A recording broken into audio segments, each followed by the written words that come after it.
नंदम कृष्णं वंदे जगद्गुरुम। ओम बोलो सच्चिदानंद भगवान की जय। गीता माता की जय।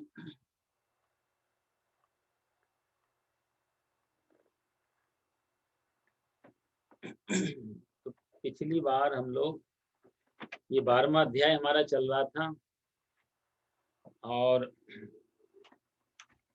कितने 14 शायद हो गए 14 श्लोक हो गए थे जी। और आज 16वें श्लोक में हम लोग प्रवेश करेंगे। 15 पंडित जी 15वां 15 में आज जी। यस्मान्नो द्विजते लोको लोकान्नो द्विजते च यः हर्षामर्षभयोद्वेगैर् मुक्तो यासा च मे प्रियः। अनपेक्षः शुचिर्दक्षः उदासीनो गतव्यथः सर्वारंभा परित्यागी यो मद्भक्ता स मे प्रियः। भगवान कहते हैं इसमें, पिछली बार हमारी चर्चा चल रही थी 14वें श्लोक में, 14वें में और 13वें श्लोक में भगवान ने बताया था अद्वेष्टा सर्वभूतानां मैत्रः करुणेति। ये भगवान लक्षण बता रहे थे कुछ कि भगवान को पाने के लिए, उसको प्राप्त करने के लिए, या भगवान यहाँ हर श्लोक के बाद कहते हैं कि स मे प्रिय, वह मुझको प्रिय है। हर श्लोक के लास्ट में भगवान कहते हैं ऐसा भक्त मेरे को प्रिय है। देखो साहब, हमको यदि किसी के घर जाना हो या फिर हमको किसी से अपना अच्छे संबंध रखने हैं, मिलना जुलना है, तो या किसी को घर पे बुलाना है, तो सिंपल सी बात है कि हमारा उसका संबंध मधुर होना चाहिए ना, बीच में प्रेम होना चाहिए। तभी तो प्रिय व्यक्ति को तो हम घर बुलाते हैं, शत्रु को तो नहीं बुलाते। प्रिय व्यक्ति जो है उससे हमारे संबंध मधुर होते हैं, या कहा जाए जिससे संबंध मधुर होते हैं वो प्रिय होता है। दोनों एक ही बात है, कोई फर्क नहीं। तो अच्छे व्यक्ति से हम मधुर संबंध रखते हैं, चाहते हैं कि वो हमारे घर पे आए, हम उसके घर पे जाएं, मिलें। भगवान भी कहते हैं सब यो मद भक्ता स मे प्रिया, वो भक्त मेरे को प्रिय है। तो उसके प्रिय बनने के लिए क्या क्या क्वालिटीज होनी चाहिए, क्या क्या पात्रताएं होनी चाहिए, वो भगवान यहाँ बता रहे हैं कि आप ऐसा ऐसा ऐसा ऐसा कर लो तो आप मेरे प्रिय हो जाएंगे। सिंपल सा है गणित। भाई हमको यदि अपना समाज में किसी व्यक्ति से रिलेशन रखने हो तो हमारे अनुकूल होना चाहिए ना वो। हम जिस स्वभाव से हैं, जिस व्यवहार से हैं, उसी टाइप का वो होना चाहिए। हरिजन से हरिजन मिले तो भी से साथ करो। हरि भक्त को ढूंढ लेता है कहीं भी, जुआरी जुआरी को ढूंढ लेता है, शराबी शराबी को ढूंढ लेता है, चोर चोर के साथ कंफर्टेबल रहता है। अब चोर की यारी यदि पुलिस से हो तो बड़ा मुश्किल है। तो अपने स्वभाव और व्यवहार के मैच करता हुआ व्यक्ति जब भी हमें नजर आता है तो ऑटोमेटिकली, देखो साहब ये भी बड़ा साइकोलॉजी है, हम यदि किसी से जुड़ते हैं और जुड़ते चले जाते हैं, इसका अर्थ ये नहीं है कि हमारा व्यवहार बहुत अच्छा है, इसका अर्थ ये है कि हमारे व्यवहार जैसा ही टाइप उसके पास भी है। मैत्री बराबर की है उसमें होती है व्यवहार में। कई बार पैसे वालों की यारी गरीबों से हो जाती है, न प्रोफेशन है, न कोई वैसा स्टेटस है समाज में, लेकिन बड़ी अच्छी यारी दोस्ती रहती है। कारण क्या रहता है कि मानसिकताएं, विचार मिल जाते हैं, तो वहां बाकी चीजों का ख्याल नहीं रखा जाता, कहते हमारे टाइप का है तो हम इस व्यक्ति के साथ। और कई बार तो वो आदमी बहुत दूर भी रहता है, जरूरी नहीं कि हमारा पड़ोस में कभी हमारा प्रिय होगा। पड़ोसी से कई बार बात तक नहीं होती, लेकिन दूर वाले से हमारा मिलना जुलना चलता रहता है। कारण वही है कि वो जो हम सोचते हैं, जिस पॉइंट ऑफ व्यू से हम जीते हैं, उसी से वो जी रहा है। हमारी जो विचारधारा है वही विचारधारा उसकी, जब वो मैच कर जाती है तो हमारा मित्र बन जाता है, हमारा स्नेही बन जाता है, हमारा अच्छा कहा जाए तो एक अच्छा संबंधी बन जाता है। तो परमात्मा को कौन-कौन लोग प्रिय हैं, परमात्मा किनको प्यार करते हैं, किनको, उनके लिए देखो शत्रु तो कोई भी नहीं है। जैसे कि आपके जो मित्र हैं, आप बताएँ, हमारे ये 4 मित्र हैं अमेरिका में बहुत अच्छे। तो नकारात्मक वाला व्यक्ति तो ये भी कहेगा कि बाकी जो 38 करोड़ जनसंख्या वो तो फिर आपके शत्रु हो गई। ऐसा भाव नहीं है। मित्र का मतलब इतना ही हुआ जहाँ आप ज़्यादा तन-मन लगाते हैं और बाकी सब सामान्य है। परमात्मा का कोई भी शत्रु नहीं है। परमात्मा का सिर्फ मित्र है या फिर परमात्मा सामान्य है। तो ये शुरुआत हमको करनी पड़ेगी। वो तो सदा उत्सुक है मिलने के लिए। वो सदा उत्सुक है हमें हमसे अच्छे संबंध रखने के लिए। क्या तभी तो वो अपना लक्षण बता रहे हैं कि मैं किस-किस को प्रेम करता हूँ, मेरे लिए क्या अच्छा लगता है, बस वो बता रहे हैं। वो क्वालिटी पैदा हो गई, हम उसको अच्छे लगने लग जाएँ। तो ये सारे 12वें अध्याय में कहा जाए तो भगवान ने अपने मिलने का एड्रेस दिया है। नहीं तो हमारे पास कोई पता ठिकाना भी तो नहीं है, कहाँ जाएँ, योग करें तो योग में वेद में आ जाता है, योग से भी नहीं मिलता, तप से भी नहीं मिलता, यज्ञ से भी नहीं मिलता, दान से भी नहीं मिलता, पूजा से भी नहीं मिलता, कर्मकांड से भी नहीं मिलता, तो मिलता कैसे? कोई पता ठिकाना भी तो होना चाहिए। तो यहाँ भगवान बिल्कुल एग्ज़ैक्ट ज़िप कोड के साथ में अपना एड्रेस दे रहे हैं, ये क्वालिटी पैदा करो, आप मेरे को प्रिय लगेंगे। और जितने भी भक्ति परंपरा में भक्त हुए हैं, सबके अंदर ये क्वालिटीज़। अद्वेष्टा सर्वभूतानां, भगवान गिना रहे हैं चीज़ों को, कोई भी पकड़ ली जाए। अद्वेष्टा सर्वभूतानां, मैत्रः करुण एव च, मैत्री पूर्ण भाव हो। मैत्र का मैत्रा का अर्थ ये नहीं कि आप कि हर किसी को मित्र बना लें। कि जब आप किसी को मित्र बनाने जा रहे हैं, तो भी आप चुन रहे हैं कि फिर शत्रु लायक कौन है और मित्र लायक है। यहाँ मित्र शब्द का है हमारा स्वभाव, हमारा व्यवहार ऐसा हो जाए कि हर कोई हमारे पास आकर के मित्रता जैसा अनुभव करे। पानी प्यास नहीं बुझाता। कोई नदी पे हम बोलो प्यास है और इतनी बड़ी नदी हमारी प्यास बुझा दो, नहीं। पानी का स्वभाव है कि उसको पीने से प्यास बुझ जाती है। वो उसका नैसर्गिक गुण है, तो स्वाभाविक गुण है। वो कोई ऐसा नहीं कहता कि हम शत्रु हो, तुम्हारी प्यास हम नहीं बुझाएँगे। क्योंकि जब आदमी मित्र बनाने जाता है तो भी तो एक स्वतंत्रता होती है कि हम नहीं भी चाहें तो नहीं बनाएँ। यहाँ भगवान कह रहे हैं मैत्र, जिसका स्वभाव ही ऐसा है कि उसका फिर कोई शत्रु बन ही नहीं सकता। देखो साहब, कथा लंबी है, मैं आपको संक्षेप में आसा इसे थोड़ा-सा बताना चाहूँगा। महाभारत में कथा आती, ये दुर्योधन आदि पांडवों को बहुत परेशान करते थे, तरह-तरह से मारना चाहते थे। तो एक दिन ऐसे ही लंबी कथा है, इनको षड्यंत्र रचा दुर्योधन आदि ने मारने के लिए, और जब पूरा प्लान तैयार हो गया तो यक्षों को पता लग गया। उन्होंने पांडवों की रक्षा के लिए इनसे युद्ध किया और इनको हराया, कौरवों को। जान से मारने आए थे पांडवों को वनवास में, जंगल में। और यक्षों ने इनको हराया, हरा करके बंदी बना लिया दुर्योधन को, दुशासन आदि को, और मार ही डालते। क्योंकि उन्होंने बोला इनको खत्म करो, ऐसे लोगों को जीने का अधिकार नहीं है। छुप के मार रहे हैं, पहले तुमने वनवास दे दिया, इतने कष्ट दिए, अब ये बेचारे जंगल में अपना जीवन गुजार रहे हैं, वहाँ भी तुम नहीं छोड़ रहे। असामाजिक लोग हैं ये, मार दो इनको।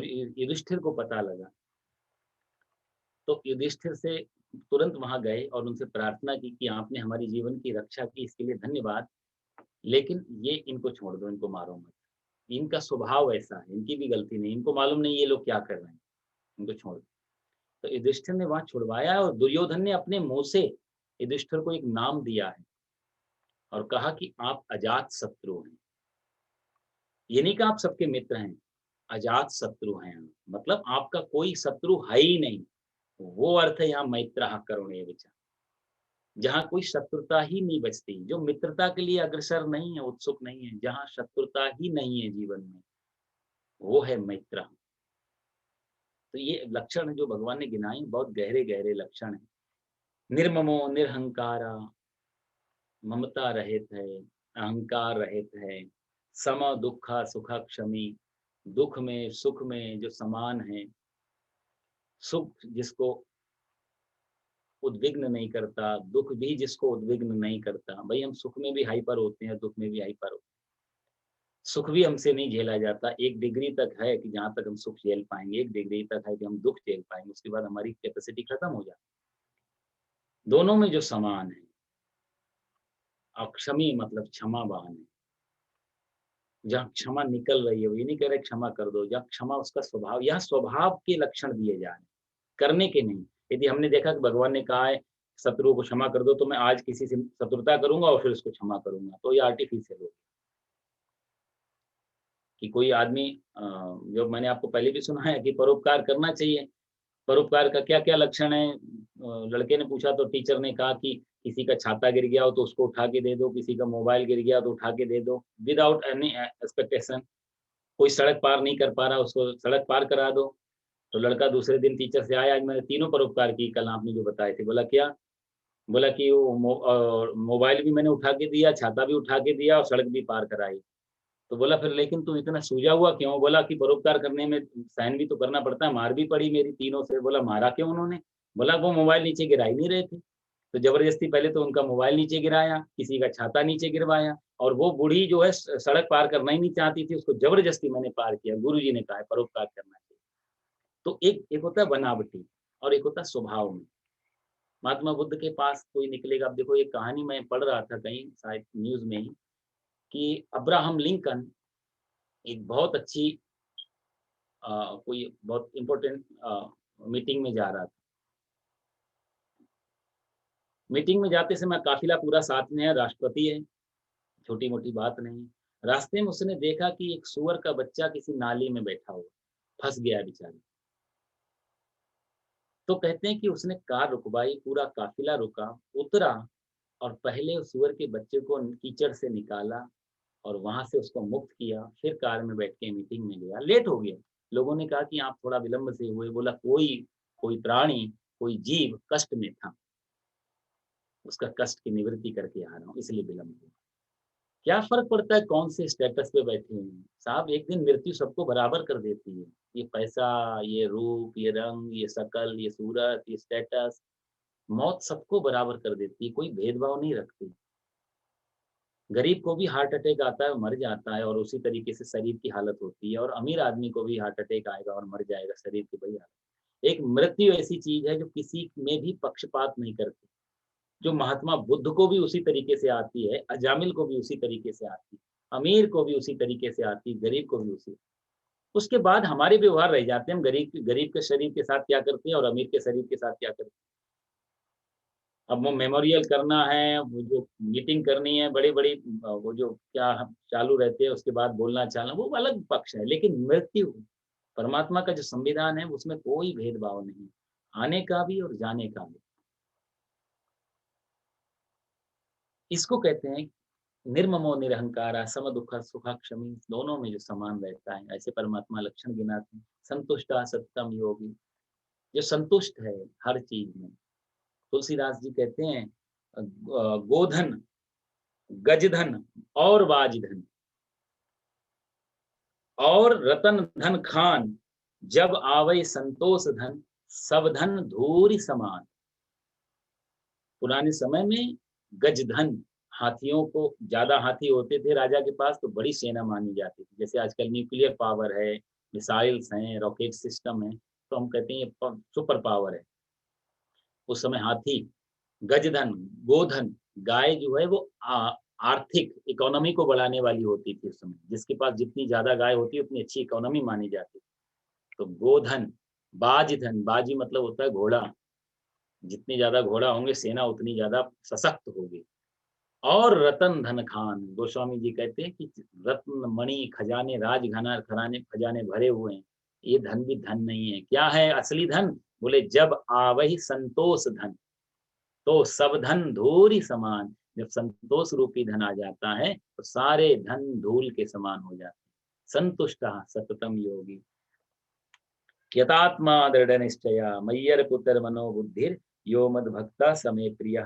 ऐसा भक्त मेरे को बहुत प्रिय है। ऐसा भक्त, क्योंकि वो हर परिस्थिति में कंप्लेन नहीं करता। जो भी प्रभु, सुख भी मुझे प्यारे हैं, दुख भी मुझे प्यारे हैं, जो भी आप दे दो वो दोनों आपके हैं, आपका प्रसाद है।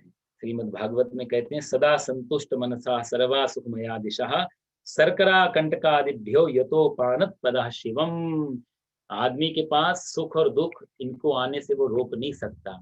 जैसे हम सड़क पे चलते हैं तो हम ये नहीं कहेंगे कि साहब हम सड़क पे चल रहे हैं तो हमारे को कांटे मत चुभना, क्योंकि हम बड़े आदमी हैं या हमारे पैर बहुत कोमल हैं, हम सड़क से कंप्लेन नहीं करेंगे।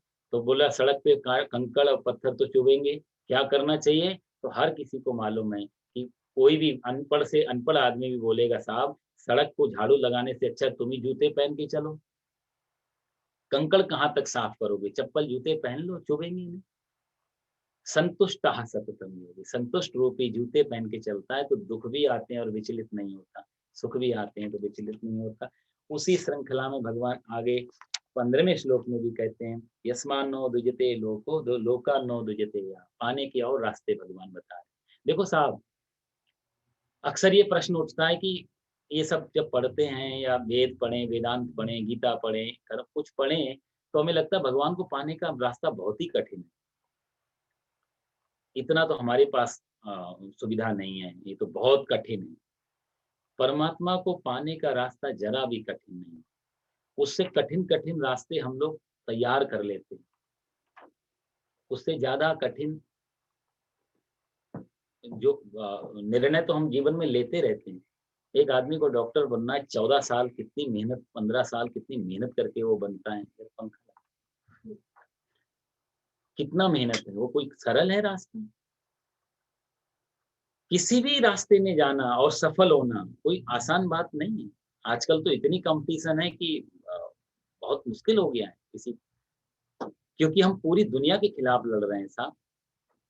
यदि 7 अरब लोग हैं और हर आदमी ऊपर पहुंचना चाह रहा है, टॉप पे, एक नंबर पे, तो आप सोचो जरा, जब आप भी भाग रहे हैं तो आप किसके, वो 7 अरब में से आप भी अकेले हैं, बाकी 6 अरब 99 करोड़ 99 लाख 99 हजार 999 लोग हमारे तुरंत कंपटीशन में आ जाते हैं, वो हमको नीचे उतारने की चक्कर। तो हर आदमी के पीछे इतने करोड़ लोग लगे हुए हैं और फिर भी आदमी कोई सफल हो जाता है। तो इतना कठिन मार्ग है, परमात्मा को पाने का मार्ग जरा भी कठिन नहीं, हमारे संत महापुरुष कहते हैं। हाँ, हम लोग ज्यादा जटिल हो गए हैं उस मार्ग में चलने में। तो आदमी इतना अहंकारी है कि अपना दोष नहीं देखता, वो परमात्मा को लगा देगा तुमको पाने का बहुत कठिन मार्ग है। बर्टेन रसेल ने कहीं कहा था, क्योंकि पहले ऐसी मान्यता थी कि सूर्य पृथ्वी के चक्कर लगाता है, पृथ्वी एक जगह स्थिर है। तो किसी ने कहा कि देखो वो मान्यता तो खत्म हो गई, पृथ्वी घूम रही है सूर्य के चारों ओर।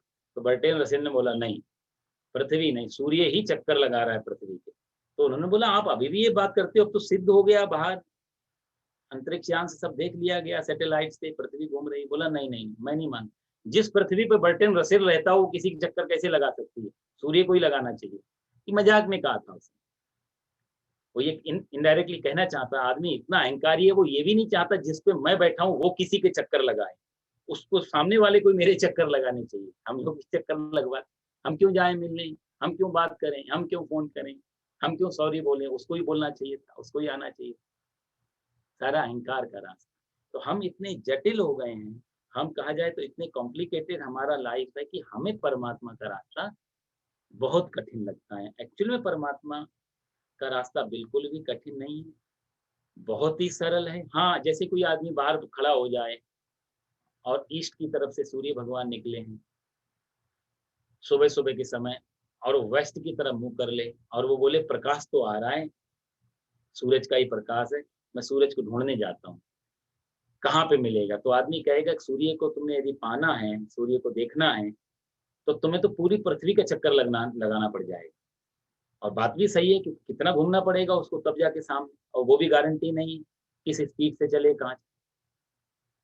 तो इस जब आदमी पीठ करके सूरज के सामने खड़ा है, सूरज की तरफ पीठ है और पश्चिम की तरफ उसका मुंह है, तो उसके लिए सूरज लाखों करोड़ों वर्ष दूर है, और जरा सा टर्न अबाउट, थोड़ा सा मुड़ गया तो सामने सूरज है।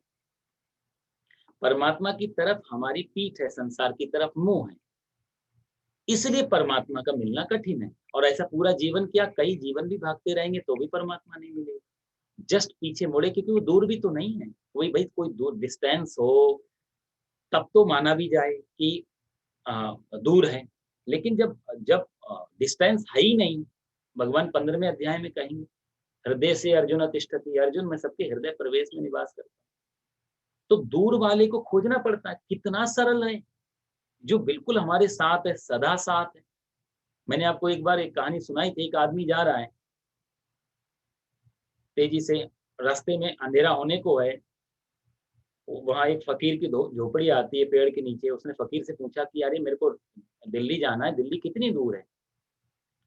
तो फकीर ने बोला कि दिल्ली कितनी दूर है ये मैं तुम्हें बाद में बताऊंगा, पहले 2 सवालों के जवाब दो।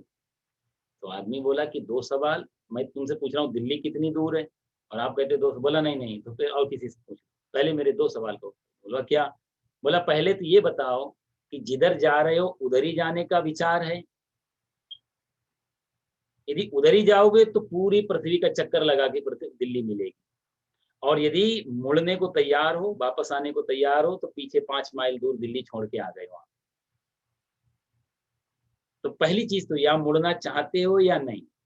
और दूसरी चीज, पहले चल के बताओ किस स्पीड से आप चलते हो, क्योंकि डिस्टेंस, दूरी जो है वो माइल पे नहीं, स्पीड पे डिपेंड करती है। कितना दूर है कोई फर्क नहीं पड़ता, आपकी स्पीड क्या है। आप कार से जा रहे हैं, पैदल जा रहे हैं, घोड़े से जा रहे हैं, या साइकिल से जा रहे हैं, प्लेन से जा रहे हैं, उसी हिसाब से। इंडिया जाना है, कार्गो से जाना है, ये शिप से जाना है तो अलग टाइम लगेगा, प्लेन से जाना है अलग टाइम लगेगा, कोई और सुपर फास्ट प्लेन आ गया उसे और टाइम लगेगा। अपनी बोट कोई डाल दी पानी में तो फिर तो पता नहीं पहुंच पाएंगे भी नहीं पहुंच पाएंगे। तो डिस्टेंस जो दूरी होती है वो किसी माइल पे डिपेंड नहीं करती है, हमारी स्पीड क्या है उस पर डिपेंड करती है। फकीर ने बोला चल के बताओ किस स्पीड से पहुंचना चाहते हो, मैं तुम्हारी चाल देख लूं फिर मैं बताऊंगा दिल्ली कितनी दूर। परमात्मा बिल्कुल भी दूर नहीं है, हमारी स्पीड क्या है। जन्म जन्मांतर भी लग सकते हैं और 1 मिनट भी नहीं मिल सकता, जस्ट टर्न अबाउट, जरा सा मुड़े मिल जाता है। बस वो मुड़ना, ये जो साधु महात्मा आपने देखा होगा ना, जब कोई साध संन्यास लेता है तो बाल निकलवाता है और कहते थे मुड़ना हो गया, मुंडन हो गया। वो मुड़ना का मतलब यही था मुंडन का, कि मुड़ गए, संसार की तरफ से मुड़े और परमात्मा की तरफ झुके। वो ये बाल निकालने का नहीं था, उसके पीछे ये भाव था कि हम मुड़ने जा रहे हैं, मतलब अब हम संसार की तरफ नहीं देखेंगे। जो दृष्टि संसार को देखती थी वो दृष्टि में परमात्मा दिखाई दे। असली मुंडन वो था। तो परमात्मा को पाने का रास्ता बिल्कुल भी, हमारी जो खोज है, हमारा जो सर्च कर रहे हैं वो गलत रास्ते पे कर रहे हैं। हर आदमी, एक चीज आपको और बताऊं बड़ा इंटरेस्टिंग है, हर आदमी चाहे आस्तिक हो चाहे नास्तिक हो, हर आदमी भगवान को ढूंढ रहा है साहब, ये तो निश्चित है। हर आदमी ढूंढ रहा है, बस ये है कि उसकी खोज का टाइप, उसके खोज का तरीका वो अलग है। देखो, हर आदमी चाहता है मुझे शांति मिले, तो वो शांति पाने के लिए उसके अपने अपने कैलकुलेशंस हैं। कोई बड़ा घर बना के शांति को पाना चाह रहा है, कोई बड़ी कार ला के शांति को पाना चाह रहा है, कोई अच्छा विवाह करके शांति को पाना चाह रहा है, कोई अच्छी हेल्थ बना के शांति को पाना चाह रहा है, कोई मेडल लेके शांति को कोई सोचता है राष्ट्रपति हो जाऊंगा फिर शांत हो जाऊंगा। पर शांति की खोज है, और शांति किसे, शांताकारम भुजगशयनम, शांति कहाँ है, परमात्मा में। तो खोज किसकी है, उसकी एक्चुअल में परमात्मा की खोज है, शांति की आड़ में, गलत तरीके से, गलत रूट पे। इसलिए हमारे विद्वान कहते हैं कि हर व्यक्ति किसी ना किसी रूप में परमात्मा को ही खोजता है, चाहे वो तरीका नाम अलग देता हो। कोई आनंद को खोज रहा है, भाई हमें ये चीज मिल गई मैं सुखी हो जाऊंगा, और सुखी भी ऐसा जो इटरनल सुख हो। इटरनल सुख का मतलब हो गया आनंद की, यानी जहां कभी दुख नहीं आए। तो आनंद कौन है, सच्चिदानंद रूपा है, परमात्मा आनंद स्वरूप है। नंद घर आनंद भयो, जय कन्हैया लाल की। तो सुख में, शांति में, आनंद में, किसी भी रूप की जो खोज है वो सीधा परमात्मा की ही खोज है। कोई आदमी दुख को नहीं खोजता, कोई आदमी अशांति को नहीं खोजता, ये लक्षण परमात्मा के भी नहीं है। तो वो खोजता परमात्मा को ही है, पर जानता नहीं, पहचानता नहीं, स्वीकार नहीं करता कि ये खोज परमात्मा की। यथा गच्छति सागरम, नदी किधर से भी मुड़े, कहीं भी जा रही हो, लेकिन पहुंचेगी सागर में, तभी उसको विश्राम मिलेगा।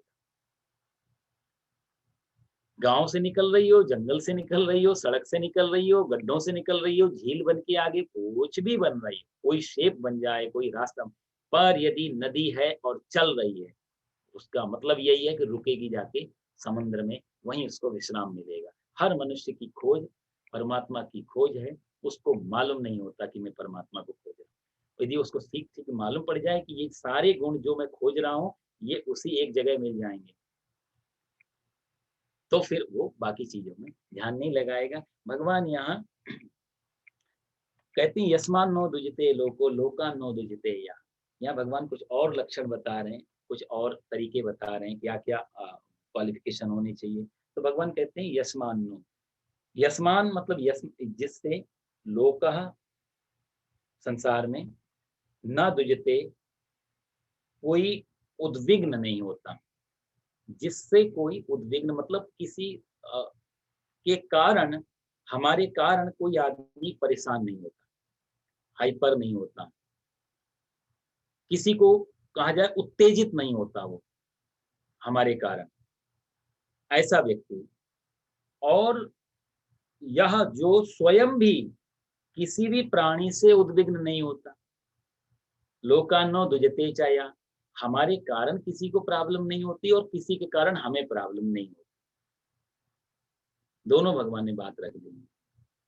देखो साहब, श्री कृष्ण भगवान भी भूमि पे आए ना, तो उनसे भी जलने वाले, ईर्ष्या करने वाले, चिढ़ने वाले भी थे। अब भगवान यहाँ कहते हैं कि तुम्हारे कारण कोई आदमी उद्विग्न ना हो, जेलसी में ना पड़े, तो फिर भगवान श्री कृष्ण से तो खुद जलने वाले लोग हैं। तो ऐसा कैसे, अर्जुन पूछ सकता था कि यदि आप ऐसा कहते हो, आप आपके आपके तो सारे विरोध में दुर्योधन भी है और बहुत सारे लोग हैं, कितने शत्रु, आप जरासंध आपका शत्रु रहा, कंस आपका शत्रु रहा, कितने लोगों से आपने युद्ध किया, तो फिर आपसे भी जलने वाले। तो क्या अर्थ है यहाँ पर? यहाँ पे अर्थ यह है कि बुद्ध भी आए तो उनको भी लोगों ने पत्थर मारे, महावीर आए उनके भी कान में गरम तेल डाला, जीसस आए उनको भी सूली दे दी, सबसे जब कृष्ण भगवान आए, राम भगवान आए, उनको भी घर में नहीं टिकने दिया। इसका अर्थ क्या है? भगवान यहाँ ये कहना चाहते हैं हमारे कारण हम अपनी वजह से किसी को अपने प्रति उद्विग्न नहीं करें।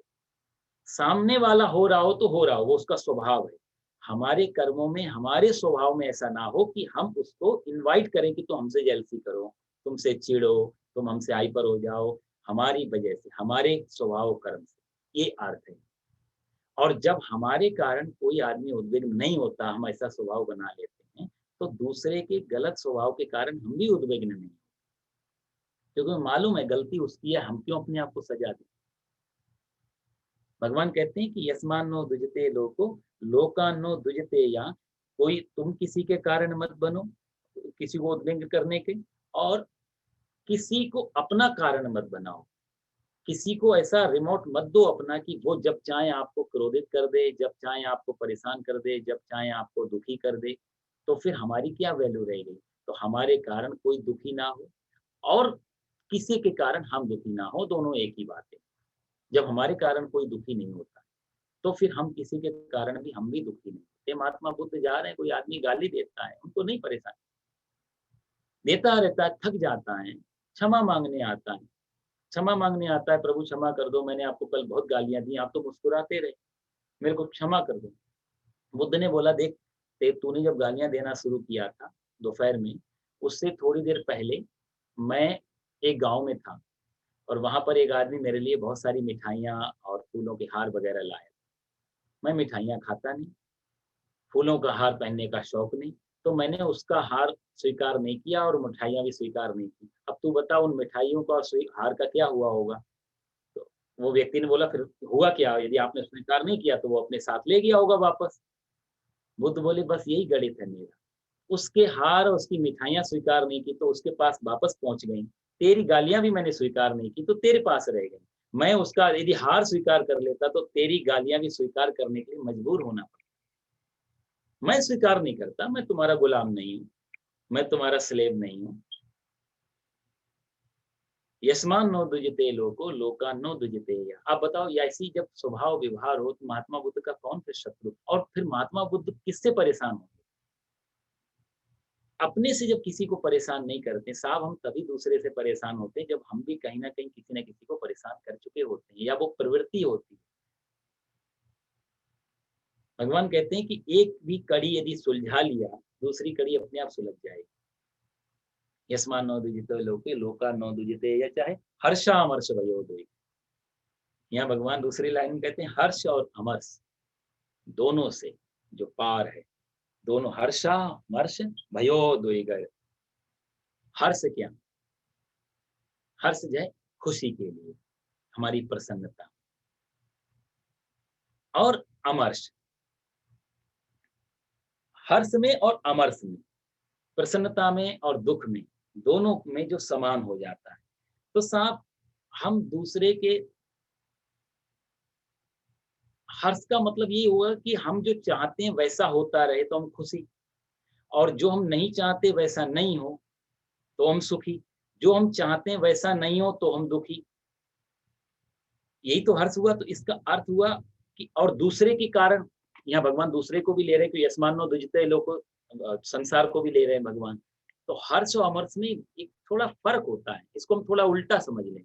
हम किसी के सुख में सुखी होते हैं और किसी के दुख में दुखी होते हैं, ऐसा माना जाता है ज्यादा। कोई आदमी पीड़ा में परेशान है या कोई मर गया तो हम संवेदनाएं देने जाते हैं कि साहब, जो आप देखो पूरा पेपर, अब तो खैर मैंने देखा, यहाँ मैं कई बार गया हूँ मेमोरियल में, तो लोग मोबाइल पे टाइप करके एक या लेटर लेके क्या बोलना है वहां पर, डिसेंट भी लगे, अट्रैक्टिव भी लगे, अच्छा भी लगे, शॉर्ट भी हो क्योंकि 2 मिनट ही मिलने वाले, बहुत तैयारी करके वहां पे लोग जाते हैं और बोलते हैं। सबको मालूम रहता है, कोई इतना ज्यादा नहीं, जितने शब्द जो निकल रहे हैं उतना तो भाव नहीं। हम सब संवेदनाएं देते हैं। महापुरुष कहते हैं, विद्वान चिंतक विचारक, गीता पे वो कहते हैं कि आप यदि दूसरे के दुख में दुखी हो रहे हैं तो इसका एक ही प्रमाण है, एक ही प्रूफ है। सही में यदि दुखी, तो क्या प्रूफ है? कि जब वो आदमी सुखी था तो आपने सुख का अनुभव किया या नहीं। बहुत गहरी बात है साहब, समझ। उस आदमी की खुशी में यदि आप खुश नहीं हुए हैं तो उसके दुख में, उसकी पीड़ा में आपका दुख, आपकी संवेदनाएं, आपकी सिंपैथी झूठी हो जाती। वो कहीं ना कहीं आप अपने आप को ही बचा रहे हैं। वो मर गया तो उसका दुख प्रकट करने का मतलब मैं कहीं ना कहीं बच गया। किसी के पड़ोसी घर में आग लग गई, हम सबको बुरा लगता है, लेकिन मनोवैज्ञानिक कहते हैं कि उसका कहीं ना कहीं भाव ये भी होता है कि मेरा घर तो बच गया, संवेदनाएं दे। और इसका एक ही पैमाना है कि यदि किसी के घर में आग लगी है और हमें दुख हो रहा है, लेकिन थोड़ा पीछे चले जाएं, वो जो घर को बड़ा कर रहा था, सुंदर बना रहा था, क्या हम अपने घर में बैठ के खुशी हो रहे थे, खुशियां मना रहे थे? कोई आदमी जीत रहा है, उसकी जीत में यदि हम अपने आप को इन्वॉल्व नहीं करते, खुश नहीं होते हैं, तो उसकी हार में हमारा दुख सिवाय फॉर्मेलिटीज के कुछ नहीं हो पाए। ये बहुत प्रैक्टिकल है गीता साहब। ये मक्खन लगाने वाली बात नहीं है कि थोड़ा इधर भी पड़ रहा है, थोड़ा इधर भी लगा दिया, खुश करके आपको जयकारा लगा के दे। गीता नग्न सत्य बताती है, बड़ा कठिन भी है इसलिए उतारना जीवन। भगवान श्री कृष्ण की अपनी वाणी है, किसी से ये भेदभाव नहीं करती है गीता। हर्ष अमर्ष, अमर्ष में यदि हम किसी के हर्ष में साथ नहीं हैं तो उसके अमर्ष में हमारा साथ रहना सत्य के बहुत नजदीक नहीं हो पाएगा। अब देखो साहब, आपको एग्जांपल देता हूँ। दो पार्टी लड़ती हैं चुनाव, एक हारती है और एक जीतती है। 99% यही होता है। तो जो जीत जाती है उसको शुभकामनाएं देने हारी वाली पार्टी आती है। आप बताओ, उनकी जो जो बधाइयां आ रही हैं, जो शुभकामनाएं आ रही हैं, क्या ये ऐसा चाहते थे? और यदि ऐसा चाहते थे तो फिर इलेक्शन में क्यों खड़े थे प्रतिद्वंदी बन करके? वो भी जानते हैं, जो जीते हैं वो भी कहेंगे तुमको ही हरा के तो हम जीते हैं, अब तुम शुभकामना नहीं दोगे तो क्या दोगे? तुम्हारी वजह से तो हमारा जीत हुई है। मजे की बात कि इनकी जीत भी उन्हीं की वजह से हुई है। वो नहीं होते तो शायद ये जीत और हार बात ही नहीं होती। तो जो हारी वाली पार्टी जीतने वाले को जो शुभकामना देती है, उसमें कितना रस होगा, कितना भाव होगा। दोनों पक्ष, दोनों पार्टी, ऐसी हमारे जीवन में कोई आदमी आगे बढ़ रहा हो, कोई आदमी तरक्की कर रहा हो, कोई आदमी अमीर बन रहा हो, कोई आदमी बहुत सुखी हो रहा हो, कोई बड़ा बड़ा, और उसको देख करके आप साहब देख लें, जिसमें आप बहुत सुख का अनुभव करेंगे, जिसकी तरक्की में, जिसकी ऊंचाई चढ़ने में, चाहे वो मित्र हो, चाहे वो हमारी संतान हो, चाहे वो हमारे पड़ोसी हो, चाहे जो भी, उसी में ही हमको सत्य का दुख होगा सही में, नहीं तो बाकी हमारी सारी फॉर्मेलिटीज होंगी उसके दुख। तो इसलिए भगवान कहते हैं हर्षामर्ष दोनों शब्द ले लिए, कि पहले सुख में तो साथ खड़े हो जाओ, दुख में साथ खड़े होना बहुत आसान है, सिंपैथी देना बहुत आसान है, पर दूसरे के सुख को पचाना, कहावत है ना कि आदमी अपने दुख से कम दुखी है, दूसरे के सुख से ज्यादा दुखी है। जो आदमी दूसरे के सुख से दुखी हो, वो आदमी दूसरे के दुख में कैसे संवेदनाएं दे सकता है। एक एक एक फकीर था कोई, उसकी पत्नी मर गई थी, च्वांग से उसका नाम था, बहुत बहुत प्रसिद्ध फकीर था। उसकी पत्नी मर गई, वहां का सम्राट आया संवेदनाएं प्रकट, क्योंकि वो बहुत बड़ा नगर का फकीर था, सब जानते थे। सम्राट ने सोचा मैं भी जाता हूँ इसको दुखद, थोड़ा दुख बांटने के लिए। सम्राट आया, ये क्या कर रहा है बंदा, ये अपना मजीरा खंजरी लेकर के बजा रहा है, गाना गा रहा है, लाश पड़ी हुई है। तो अब ये बेचारा सोच के आया था मैं क्या क्या बोलूंगा, और कि कोई बात नहीं है, सबके साथ होगा, सब अपना अपना जो हमारे डायलॉग तैयार रहते हैं वो अपना सब तैयार करके लाया था। लेकिन यहाँ तो उल्टा ही है, तो रो ही नहीं रहा है, तो उल्टा गा रहा है, नाच रहा है। तो अच्छा साहब, यदि हम जैसी अपेक्षा लेके जाए वैसा नहीं हो तो भी दुख होता है मन को। हम शांत करने गए और आप पहले से शांत बैठे हैं तो भी दुख होगा मन, कि अरे हमारी बात की तो कोई वैल्यू नहीं रही, हम तो सोच के आए थे कि आपको शायद शांत करेंगे हमारी वजह। सम्राट बोला कि आप कम से कम दुख ना मनाते, रोते नहीं चलता, पर आप तो नाच गा रहे हैं, ये तो कोई तरीका नहीं, पत्नी मर गई, मैं तो सोच के आया था आपको सांत्वना दूंगा। तो फकीर ने कहा कि सम्राट, 30 साल का हमारा रिश्ता रहा, 30 साल में उसने मेरी दुख सुख सब में बहुत परवाह की, मेरे को जो चाहिए जरूरत थी उससे पहले उसने हाजिर किया, इतनी मेरी सेवा की पूरे जीवन 30 साल, आज 30 साल के संयोग वियोग में बदल रहा है, मैं इतना स्वार्थी हो जाऊं कि उसकी अंतिम विदाई में रो करके उसको विदा करूं, धन्यवाद भी ना दे सकूं। अरे 30 साल का धन्यवाद तो गया भाड़ में, और उल्टा रो करके ये बोलूं मुझे छोड़ के चली गई, इसका मतलब मेरा स्वार्थ और गहरा था कि मुझे और सेवा चाहिए थी तेरे से। आज वो 30 साल के बाद जा रही तो उसको खुशी से विदा कर रहा हूँ कि तूने जो अब तक किया उसका मैं बहुत अनुग्रहित हूँ, तेरा, तेरे को बहुत बहुत धन्यवाद। यदि मैं रोऊंगा तो मैं स्वार्थी हो जाऊंगा। ये दृष्टि है महापुरुषों की। हर्षा अमर्ष भयो दुईगर मुक्तो यासा च में प्रिया, कहते हैं हर्ष में और अमर्ष में, हर्ष में एक बार साथ होकर के देख ले, कोई आदमी अमीर हो रहा है और हम गरीब हैं, और हमारा पड़ोसी अमीर हो रहा है, और यदि हम उसके साथ में उसकी खुशी में उसकी शुभकामना दे रहे हैं कि ठीक है आप अमीर हो रहे हैं, मुझे सही में प्रसन्नता मिल रही है, तो वह जब भी परेशानी में आएगा उस समय हम जो भी करेंगे तो हमें सही का दुख होगा। भगवान कहते हैं हर्षाम हर्ष भयोर, और तीसरे कहा उन्होंने भयोर, भयोर मतलब भय, सारे भय से मुक्ति, जो आदमी मुक्त है। देखो साहब, एक ही भय जीवन में सबसे बड़ा है, बाकी तो सब भय टेम्परेरी है, और उन सबके भय डर के पीछे भी अंतिम एक ही डर है, वो है मृत्यु का। चाहे वो कोई भी डर हो दुनिया में, मैं मर तो नहीं जाऊंगा, ये तो अंतिम डर है। यदि सही में लिख के दे दिया जाए अगले 100 साल तक तुम्हारी मृत्यु नहीं, तो आदमी के अंदर डर भी निकल जाएगा। फिर पहाड़ से छलांग लगा दे, भूत प्रेत मिल जाए, डाकू मिल जाए, कुछ भी हो जाए, आग लग जाए, परमाणु हमला हो जाए, तो आदमी कहे मैं तो मर ही नहीं सकता, मुझे तो भगवान लिख के दे दिया।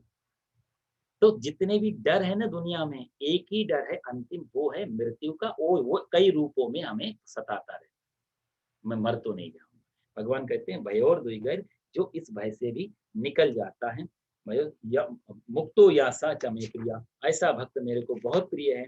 उदा अनापेक्षा स्थिर दक्षा, अनापेक्षा कोई अपेक्षा नहीं है, ना अपेक्षा है अनापेक्षा। देखो साहब, दो चीजें होती हैं, एक अपेक्षा और एक होती है उपेक्षा। एक एक्सपेक्टेशन होती है, एक होती है इग्नोरेंस, कि ये ऐसा मैं चाहता हूँ और ऐसा तो मैं बिल्कुल नहीं चाहता। ये दो शब्दों के बीच में हमारी जीवन दौड़ता है। भगवान ने दोनों शब्दों को हटा दिया, ना अपेक्षा रखो ना उपेक्षा रखो, अनपेक्षा। इसमें विरोध नहीं होगा किसी का। यदि हम अपेक्षा नहीं रखेंगे तो उपेक्षा, भाई कई संत महापुरुष ऐसे हैं कि जो अपेक्षा तो नहीं रखते हैं लेकिन उपेक्षा करते हैं, धन नहीं चाहिए, अब धन को टच नहीं करेंगे, किसी ने धोखे से धन रख दिया तो एकदम लाल पीले हो जाते। उपेक्षा है धन की। आ गया तो ठीक, नहीं आया तो ठीक, मिल गया तो ठीक, नहीं मिला तो ठीक। इसको बोलते हैं अनपेक्षा। इसलिए भगवान ने अपेक्षा शब्द भी हटा दिया, उपेक्षा शब्द भी हटा दिया। अपेक्षा से प्रेम होता है, उपेक्षा से घृणा होती है। किसी से हम बचना चाहते हैं, किसी की तरफ भागना चाहते हैं, यही तो है अपेक्षा, मतलब अट्रैक्शन, जिसकी तरफ हम भागें। और उपेक्षा मतलब इग्नोरेंस, जिससे हम दूर भागें। तो जिसकी तरफ भाग रहे हैं और जिससे भाग रहे हैं, दोनों हमारे लिए महत्वपूर्ण हो जाते हैं। दोनों हमारे लिए इंपॉर्टेंट हो गए। क्यों? क्योंकि एक से की तरफ हम भाग रहे हैं और एक से हम भाग रहे हैं, तो दोनों हमारे लिए कहीं ना कहीं सेंटर में हो गए। भगवान ने कहा अनपेक्षा, कि यदि दोनों चीजों को यदि मिल जाए और जैसा मिल जाए। कभी मारवाड़ी में कहावत है, कभी घी घड़ा, कभी मुट्ठी चना, कभी वो भी मना। कभी घी के साथ खाने को मिल गया तो भी खा लिया, कभी मुट्ठी चना नहीं मिला तो मुट्ठी भर चने मिल गए उससे भी, और कभी वो भी मना, कभी भगवान एकादशी करवा दी। इसको बोलते हैं अनपेक्षा, जहां पर कोई अपेक्षा नहीं है। फिर जब अनपेक्षा एक ऐसी स्थिति है साहब, कि इसमें कई बार हम बड़े अच्छी लिविंग में भी रहते हैं, हुए भी अनपेक्ष हो सकते हैं। जैसे राजा जनक राजमहल में रहते हैं, सोने के सिंहासन पे बैठते हैं, लेकिन अनपेक्ष हैं। यदि कल को कोई सिंहासन छीन ले तो कोई प्रॉब्लम भी नहीं, कोई चिपके हुए भी नहीं है सिंहासन से। साहब अमीरी, पैसे वाले के कारण अमीरी बात एक अलग होती है। अमीरी कंजूस का या लालच का पर्यायवाची नहीं है। अमीरी शब्द एक बहुत अलग, अमीरी का मतलब होता है जहाँ हृदय में अमीरपन है। जहाँ कोई देखो, एक होता है धन की पकड़ और एक होता है अमीरी, जिसको हम बोलते हैं सेठ, या हम जिसको बोले धनाढ्य व्यक्ति। तो धन की पकड़ एक अलग चीज है। धन की पकड़ में धन बहुत महत्वपूर्ण हो जाए, मैं चला जाऊं भले ही धन नहीं जाए। अमीरी में हृदय एक्सपेंड बड़ा होता है।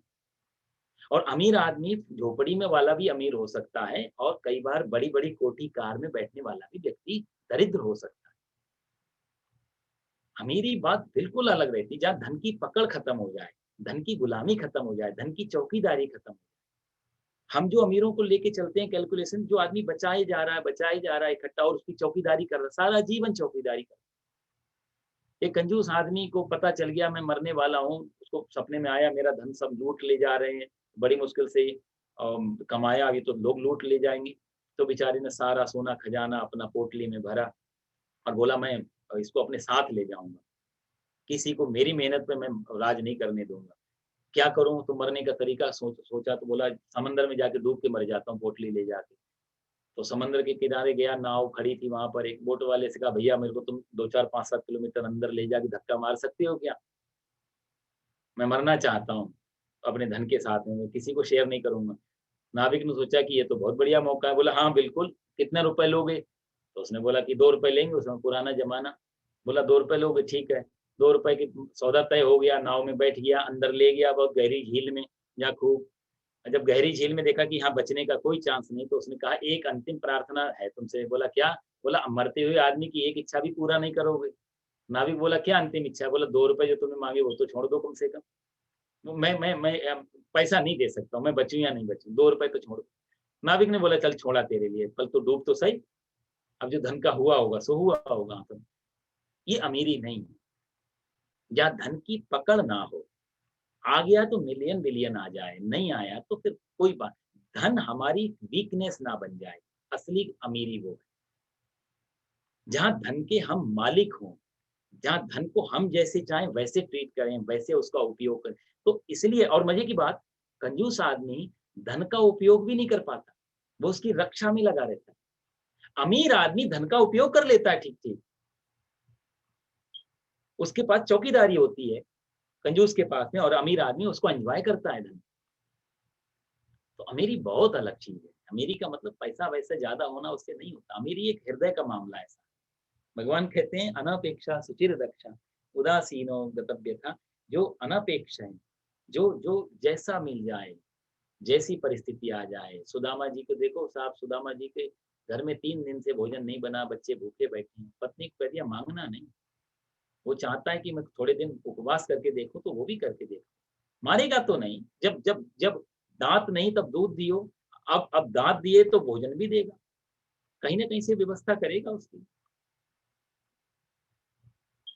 अनपेक्षा बहुत बहुत ही कहा जाए, बहुत ही अलग शब्द है। भगवान ने उपेक्षा अपेक्षा दोनों, हम लोग अक्सर बोलते हैं एक्सपेक्टेशन छोड़ दो, एक्सपेक्टेशन आमतौर से बात हो, एक्सपेक्टेशन छोड़ के साथ दूसरे पहलू में हम चले जाएंगे। एक्सपेक्ट करना छोड़ेंगे तो हम उसको इग्नोर करना शुरू कर देंगे। यहाँ भगवान बहुत बारीक बात बताए कि नहीं, एक्सपेक्टेशन भी मत छोड़ो, इग्नोरेंस भी मत छोड़ो, बल्कि दोनों को एक साथ छोड़ो। फिर जो आ रहा हो वो है अनापेक्षा, सुचिर दक्षा, उदासीनो गतव्य था। यहाँ उदासीन गतव्य था, उदासीन हो जाए, सुचिर हो जाए, दक्ष हो जाए। भगवान साहब बहुत सुंदर सुंदर लक्षण बता रहे हैं। देखो साहब, एक जगह है इराक में, बसरा करके, शायद आप लोगों ने सुना हो, बसरी या बसरा कोई, वहां पर ये बात है शायद 17 सेंचुरी में, 1714 करके, एक बहुत बड़ी महिला हुई, उसका नाम था राबिया बसरी। उसके बारे में मैंने पढ़ा। राबिया बसरी की 5-6 बहनें हैं, चौथे नंबर की है। तो ये राबिया का नाम भी होता है चौथा, इराक में जो भाषा है उसमें चौथा नंबर, फोर्थ नंबर को राबिया बोलते हैं, इसके लिए इसका नाम राबिया पड़ा। राबिया बसरी, माता पिता चल बसे बेचारे, बहुत धार्मिक महिला थी, बड़ी अच्छी कहानी है, आप लोग कभी पढ़ना। तो उसका देखो, उसका प्रार्थना थी भगवान से कि यदि मैं तेरी प्रार्थना कर रही हूँ स्वर्ग से लालच की वजह से, ये राबिया की प्रार्थना, कि मेरे को जन्नत मिल जाए इसलिए मैं तेरी इबादत कर रही हूँ, तो मेरे को कभी स्वर्ग मत, जन्नत मत देना, मेरे को नरक में डाल देना। और यदि मैं तेरी इबादत कर रही हूँ तो मुझे नरक में ना जाना पड़े, तो हे प्रभु मुझे नरक में ही डालना। और यदि मेरी इबादत में कोई शर्त नहीं है, बेशर्त प्यार कर रही हूँ, तो मुझे अपनी खूबसूरती से वंचित मत करना, मुझे अपनी सुंदरता प्रदान करना, मुझे अपना साथ प्रदान करना। तो उसके उसकी बहुत अच्छी किताब है, हालांकि उसकी लिखी हुई तो नहीं, पर उसके बाद चिंतकों ने उसके बारे में बहुत कुछ संजो के रखा था, बड़ा अच्छा उसका वो रहा। तो कहने बिना शर्त के, जहाँ कोई अपेक्षा नहीं रखते हैं, जहाँ कोई एक्सपेक्टेशन नहीं है। एक्सपेक्टेशन से भक्ति भी बिगड़ जाती, संसार तो बिगड़ता ही, भक्ति भी बिगड़ जाती। जहाँ भक्ति में भी चाहिए कि तुझे तू मिल जाए, ये भी यदि वासना है तो वासना तो वासना है, इच्छा तो इच्छा है। तो कहते हैं कि अनपेक्षा सुचिर दक्षा उदासीनो गतव्य था। सुचिर का अर्थ होता है जो बाहर और भीतर, सुचि का अर्थ होता है शुद्ध, सुचि का अर्थ होता है पवित्र। और यहाँ भगवान ये पवित्रता की बात कर रहे हैं दोनों जगह से, खासकर अंदर, अंदर की पवित्रता हो। यदि बाहर की पवित्रता हम लगेंगे तो साधु महात्मा जंगल झोपड़ियों में रहते थे, कहाँ से उतनी शुद्धता होगी, पहले फूल बगान लगाए, पेड़ काटे, घास का, तो उसका मतलब भगवान मिलेंगे नहीं। बाहर की पवित्रता पे इतना जोर नहीं दिया, बाहर की शुद्धता पे इतना जोर नहीं, अंदर की शुद्धता पे बहुत जोर दिया। तो जो आदमी अंदर से पवित्र और शुद्ध हो जाता है, उसका बाहर अपने आप ही शुद्ध और पवित्र हो जाता है। कहते हैं महावीर इतने शुद्ध और पवित्र थे कि जब चलते थे और कोई पत्थर यदि सीधा पड़ा है, कोई कांटा यदि ऊपर की तरफ मुंह करके पड़ा है, तो उनके आने से पहले वो कांटा नीचे को झुक जाता था, मैं इनके पैरों में नहीं झुकूंगा। ये पूरी प्रकृति चिंता करती थी बाहर की, क्योंकि अंदर से इतनी शुद्धता पवित्रता हो। महावीर के बारे में तो एक बात और जैन में कहा जाता है कि महावीर जब चलते थे स्वामी जी, तो ऊपर एक छोटी सी बदली, बादल साथ साथ चलता था, धूप ना लगे इनको, छाता की तरह साथ में चलती। ये कहा, और ये गलत भी नहीं हो सकती है, प्रमाण नहीं है, वीडियोग्राफी नहीं है, कोई वीडियो नहीं है, लेकिन ये बात सत्य, ये जो भगवान यहाँ बात कर रहे हैं ना, इसके बहुत करीब, कि जब हम अंदर से शुद्ध और पवित्र होना चालू करते हैं तो पूरी प्रकृति हमारी चिंता करती है। आप सुनते हैं ना कि एक ऋषि रहते थे आश्रम में, वहां शेर और हिरण एक साथ पानी पीते थे। हो ही जाएगा, वो संत, वो महात्मा, वो अपनी तपस्या से अपनी पवित्र इतना वाइब्रेशन को ऐसा कर लिया है कि वहां आके दुश्मनी भूल जाते हैं, इसमें कोई आश्चर्य नहीं। माता सुमित्रा का प्रसंग है इसमें रामायण में, लक्ष्मण को शक्ति लगी है। आप जानते हैं लक्ष्मण को शक्ति लगी थी, हनुमान जी गए थे संजीवनी बूटी लेके, वापस आ रहे थे, भरत जी के अयोध्या के ऊपर से जा रहे हैं, तो भरत जी ने बाण मार दिया, नीचे गिर गए। हनुमान जी ने सूचना दी, बड़ा सुंदर प्रसंग, हम लोग सुनते तो हैं, लेकिन आप प्रसंग की गहराई देखो। वहां हनुमान जी ने जो सूचना दी भरत को कि तो लक्ष्मण को शक्ति लगी है, बचने के चांस बहुत कम है, रात सूर्योदय से पहले मुझे ये पहुंचाना है।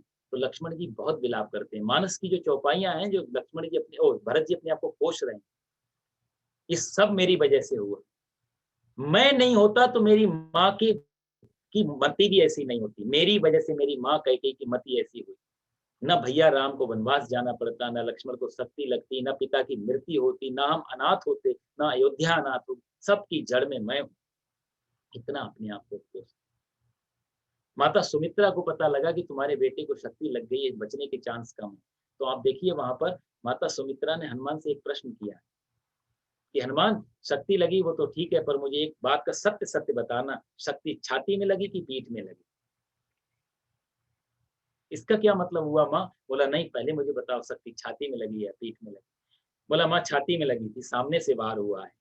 मेघनाथ साहब, माता सुमित्रा खुशी से कहा जाए तो इतनी हर्षोल्लास हो गई, मैं धन्य हो गई, मेरी कोख धन्य हो गई। मेरे बेटे ने राम जी की सेवा में पीठ नहीं दिखाई दुश्मन को, शत्रु को, पीठ दिखा के भागा नहीं, छाती पे लिया शक्ति को। मैं छत्राणी की माँ हूँ, आज मैं स्वाभिमान से कह सकती हूँ कि मेरा बेटा और उसकी मैं माँ, मैं धन्य हम दोनों। स्वयं को धन्य बता रही है यशोदा कि मेरी कोख धन्य कर दी मेरे बेटे। यदि शक्ति पीठ पे ली होती तो मैं आज प्रसन्न नहीं होती। और सुनो, यदि लक्ष्मण मर भी जाए तो चिंता मत करना, राम जी से आज्ञा ले लेना, दूसरा बेटा मेरा शत्रुघ्न तैयार है। राम काज के लिए यदि मरना भी पड़े, मेरा बेटा तैयार। लक्ष्मण, यही लक्ष्मण जी जब जब जब राम जी से कहते हैं मैं भी तुम्हारे साथ चलूंगा, तो राम जी ने बोला कि नहीं, मेरे से मैं तुम्हें आज्ञा दूं उससे पहले मेरे से ज्यादा अधिकार तुमको पैदा करने वाली माँ का है, जाओ अपनी माँ से पूछ के आओ, वो आज्ञा देगी, फिर मैं बताऊंगा चलना है नहीं चलना। लक्ष्मण जी जाते हैं सुमित्रा के पास में, प्रणाम करते, माँ भैया राम भाभी सीता वन को जा रहे हैं, आपको सूचना है, आज्ञा लेने आई हूं, मैं जाऊं? सुमित्रा बोली मेरे पास आज्ञा लेने क्यों आए हैं? बलराम जी ने कहा कि पहले माँ से आज्ञा लो। बोला कौन सी माँ? तो लक्ष्मण बोला आप मेरी माँ नहीं? बोला नहीं बेटा, ये तो शरीर की माँ हूँ, वो तो तेरे जन्म जन्मांतर के माता पिता हैं, मेरे से आज्ञा लेके कुछ नहीं मिलेगा, मैं तो तेरे एक जन्म की माँ बनी हूँ, वो तो कई जन्मों के तेरे माता पिता हैं। इसलिए वहां उन्होंने बड़ा सुंदर लिखा है, तात तुम्हार माँ तो वैदेही। अरे बेटा, तुम्हारी असली माता तो वैदेही मान ले सीता है, तात तुम्हार मात वैदेही और पिता राम सब भांति सनेही। आज से दशरथ को या सुमित्रा को भूल जाना, पिता को यदि देखना हो तो राम जी को देख लेना, और माँ की याद आए तो माता सीता को देख लेना।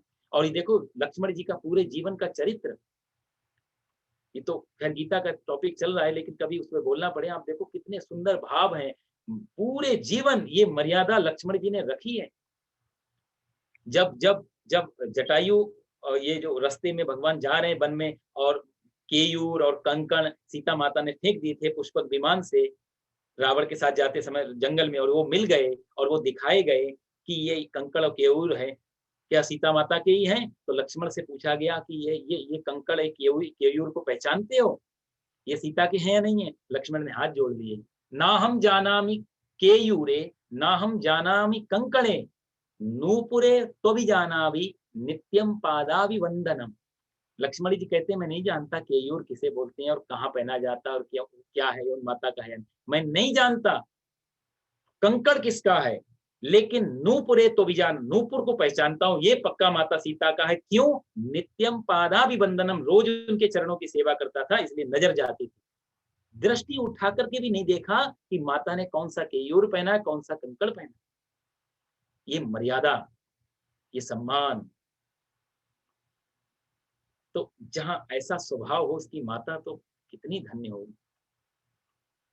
ऐसी ऐसी कथाएं हैं, ऐसा ऐसा कहीं इतना लिंक जुड़ जाता है हमारी रामचरित्र से, कभी कृष्ण चरित्र से, गीता का। यदि अच्छा समय हो तो एक एक श्लोक पे बहुत समय निकल जाता है। और इस बहाने मैं कोशिश कर रहा हूँ कि आपको थोड़ा सा इनसे भी इंट्रोड्यूस कराता रहूं कि हमारे शास्त्रों, हमारी कथाओं में कितने गहरे राज। हमने जो अक्सर रामलीला या देखते हैं उसके पीछे का एक कितना गहरा भाव होता है। अनपेक्षा सुचिर दक्षा उदासीनो गतव्य था। हनुमान जी जा रहे हैं साहब लंका में, राम काज करने के लिए जा रहे हैं, मुद्रिका मुंह में है, प्रभु मुद्रिका मेले मुख माही, मुद्रिका मुंह में है, जा रहे हैं राम काज के लिए। आप देखो सबसे पहले राम हनुमान जी को बाधा क्या आती है? सबसे पहले आया वो मैनाक बाहर निकला समंदर से, और मैनाक सोने का पहाड़ है। सोना मतलब माया, सोना मतलब धन, सोना मतलब अब जो जो हम दुनिया में यश, कीर्ति, ये सब तो चीज़, सोना का मतलब यही हुआ है, लक्ष्मी, वैभव, ऐश्वर्य। सबसे पहली बाधा यदि राम काज में होती है, भक्ति के मार्ग में, वो ये बाधा होती है। सुंदरकांड सिखाता है। भक्ति करने जाएँ और अच्छा काम कर रहे हो, ये लालच सबसे पहले परमात्मा भेजता है, पहली रुकावट है। और हनुमान जी ने कितना सुंदर व्यवहार किया है मैनाक के साथ में। मैनाक ने बोला कि तुम्हारे पिता की वजह से मैं जीवित हूँ, मेरे पंख नहीं कटे, क्योंकि तुम्हारे पिता पवन ने मेरे को समंदर में भेज दिया था। लंबी कथा फिर आपको सुनाऊंगा। तो इसलिए आज तुम पे कोई विपत्ति आई है, इसलिए मैं आपकी सेवा में हाजिर हुआ हूँ। सोने का मैं पहाड़ हूँ, मेरे को स्वीकार करो। आप देखो वहां पर लाइन क्या है, हनुमान ते ही परसा, कर्प कर पुनि कीन प्रणाम। हनुमान जी ने ना अपेक्षा की कि मैं थोड़ा सोना रख लूं, और ना उपेक्षा की कि नहीं नहीं नहीं, मैं अभी भक्ति में हूँ, मैं अभी भगवान के काम में, तुम मेरे बीच में मत आओ। नहीं, कर पुन कीन प्रणाम, ते ही परशा, स्पर्श किया, स्वीकार किया, ना अपेक्षा ना उपेक्षा, ना अट्रैक्शन ना इग्नोरेंस, परसा, आपने कहा, मैंने आपको छू लिया, आपको स्वीकार कर लिया, आपकी सेवा को। लेकिन राम काज कीने बिनु मोहि कहाँ विश्राम। मैं भगवान के कार्य में निकला हूं, मुझे विश्राम के लिए मत करो, बाकी जो मर्जी। ये अर्थ है अनपेक्षा का। आगे बढ़ते हैं, सुरसा आती है, खाऊंगी तुम्हें जरूर खा लेना, तब तब बदन बैठी है यहाँ। अब सत्य कहूँ मैं जान दे माई, अभी मैं राम काज के लिए निकला हूँ, अभी नहीं, एक बार राम काज हो जाए तुम्हारे मुख में स्वयं आऊंगा। वहां भी अपेक्षा और उपेक्षा नहीं, आपकी आज्ञा स्वीकार है, आपको मुझे खाना है, जरूर खाइए, पहले मैं काम के लिए। साहब, ये हनुमान जी का चरित्र ये सिखाता है कि जहाँ ये सब चीजें आती हैं, बड़ी बड़ी लंकनी आई है या कितनी बाधाएं आई, राम काज कोई आसान काम नहीं होता। भक्ति के मार्ग में बहुत बाधाएं आती हैं। और चलो हनुमान जी उस समय की बात है, मीरा के जीवन में कम बाधाएं थी, कितना तड़पाया उस बेचारी को। और 400 साल पहले की बात है, राजघराने की लड़की, कितना मुश्किल जहर दिया उसे भी। पुरानी हम बातों कथाओं को नहीं मिले, अब की समाज में कितना बेइज्जती की उसकी, कितना उसको तड़पाया, जहर देते हैं, कभी मारने का प्रयास करते हैं, लेकिन भक्ति के मार्ग में बाधाएं आती, ना मीरा ने किसी को गाली दी, ना किसी को उपेक्षा दी, सब कुछ क्षमा करती चली गई, क्योंकि क्षमा उसका स्वभाव था। क्षमा अनपेक्षा सुचिर रक्षा, उदासीनो गतव्य था, कोई अपेक्षा नहीं। और यही हनुमान जी जब जब ये सोने के पहाड़ को, कहते हैं जब सोने का पहाड़ इसलिए भी आया था, चेक करना चाहते थे देवता, थोड़ी देर में ये लंका पहुंचने वाले हैं और लंका सोने की है, कहीं इनका मन डोल गया और ये लंका में ही रह गए, रावण से कह दिया मुझे भी मंत्री पद दे दो साहब, मैं तो इधर ही रहता हूँ, वहां जंगल में क्या करूंगा, तो सब गड़बड़ हो जाएगा रामलीला।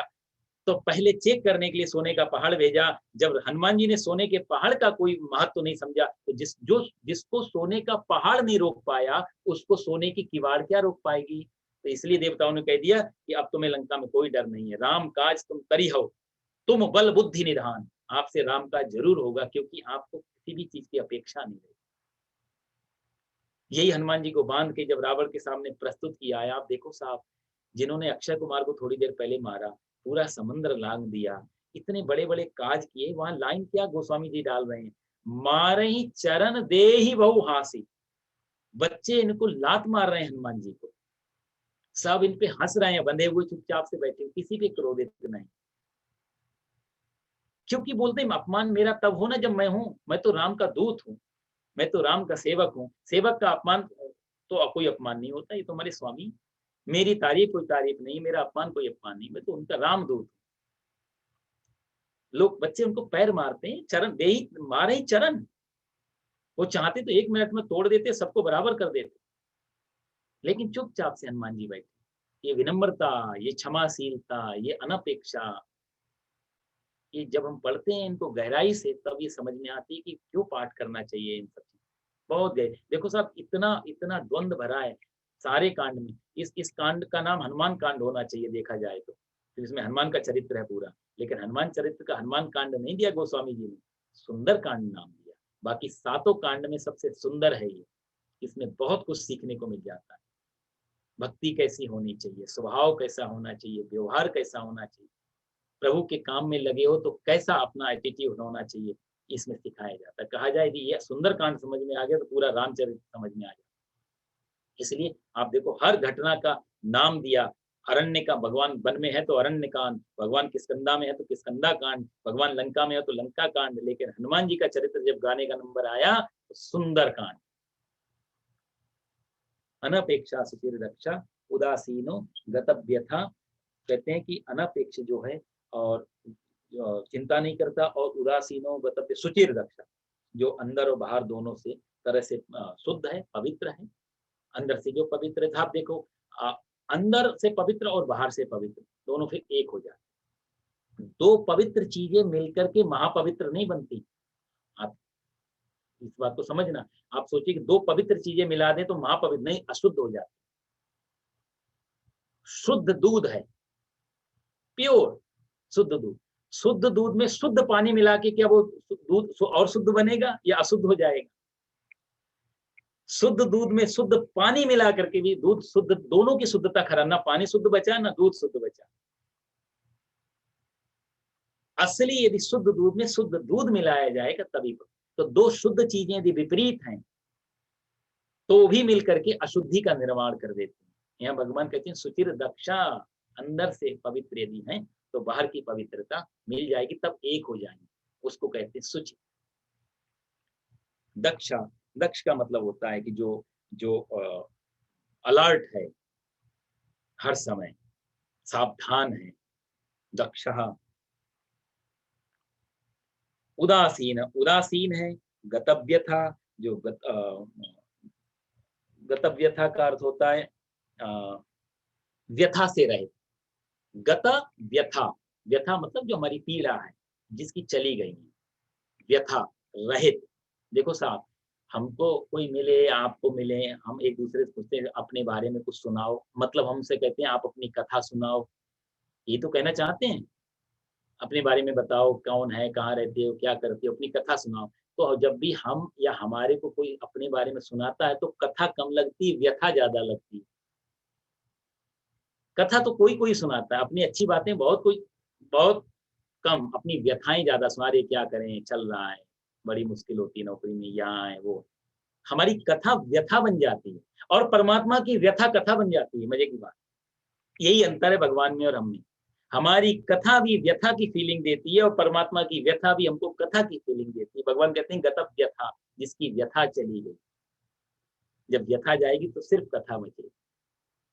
तुलसीदास जी को कितना परेशान किया गया, लेकिन हम उनकी कोई व्यथा मान के नहीं चलते, वो उनकी कथा हो गई। इसलिए हमारी व्यथा कथा बन जाए, उसके लक्षण भगवान यहाँ गिना। जीवन दो ही तरीके से, या तो कथा बन जाए जीवन या व्यथा बन जाए। लिखा कैसे जाएगा, कथा के रूप में या व्यथा के रूप में?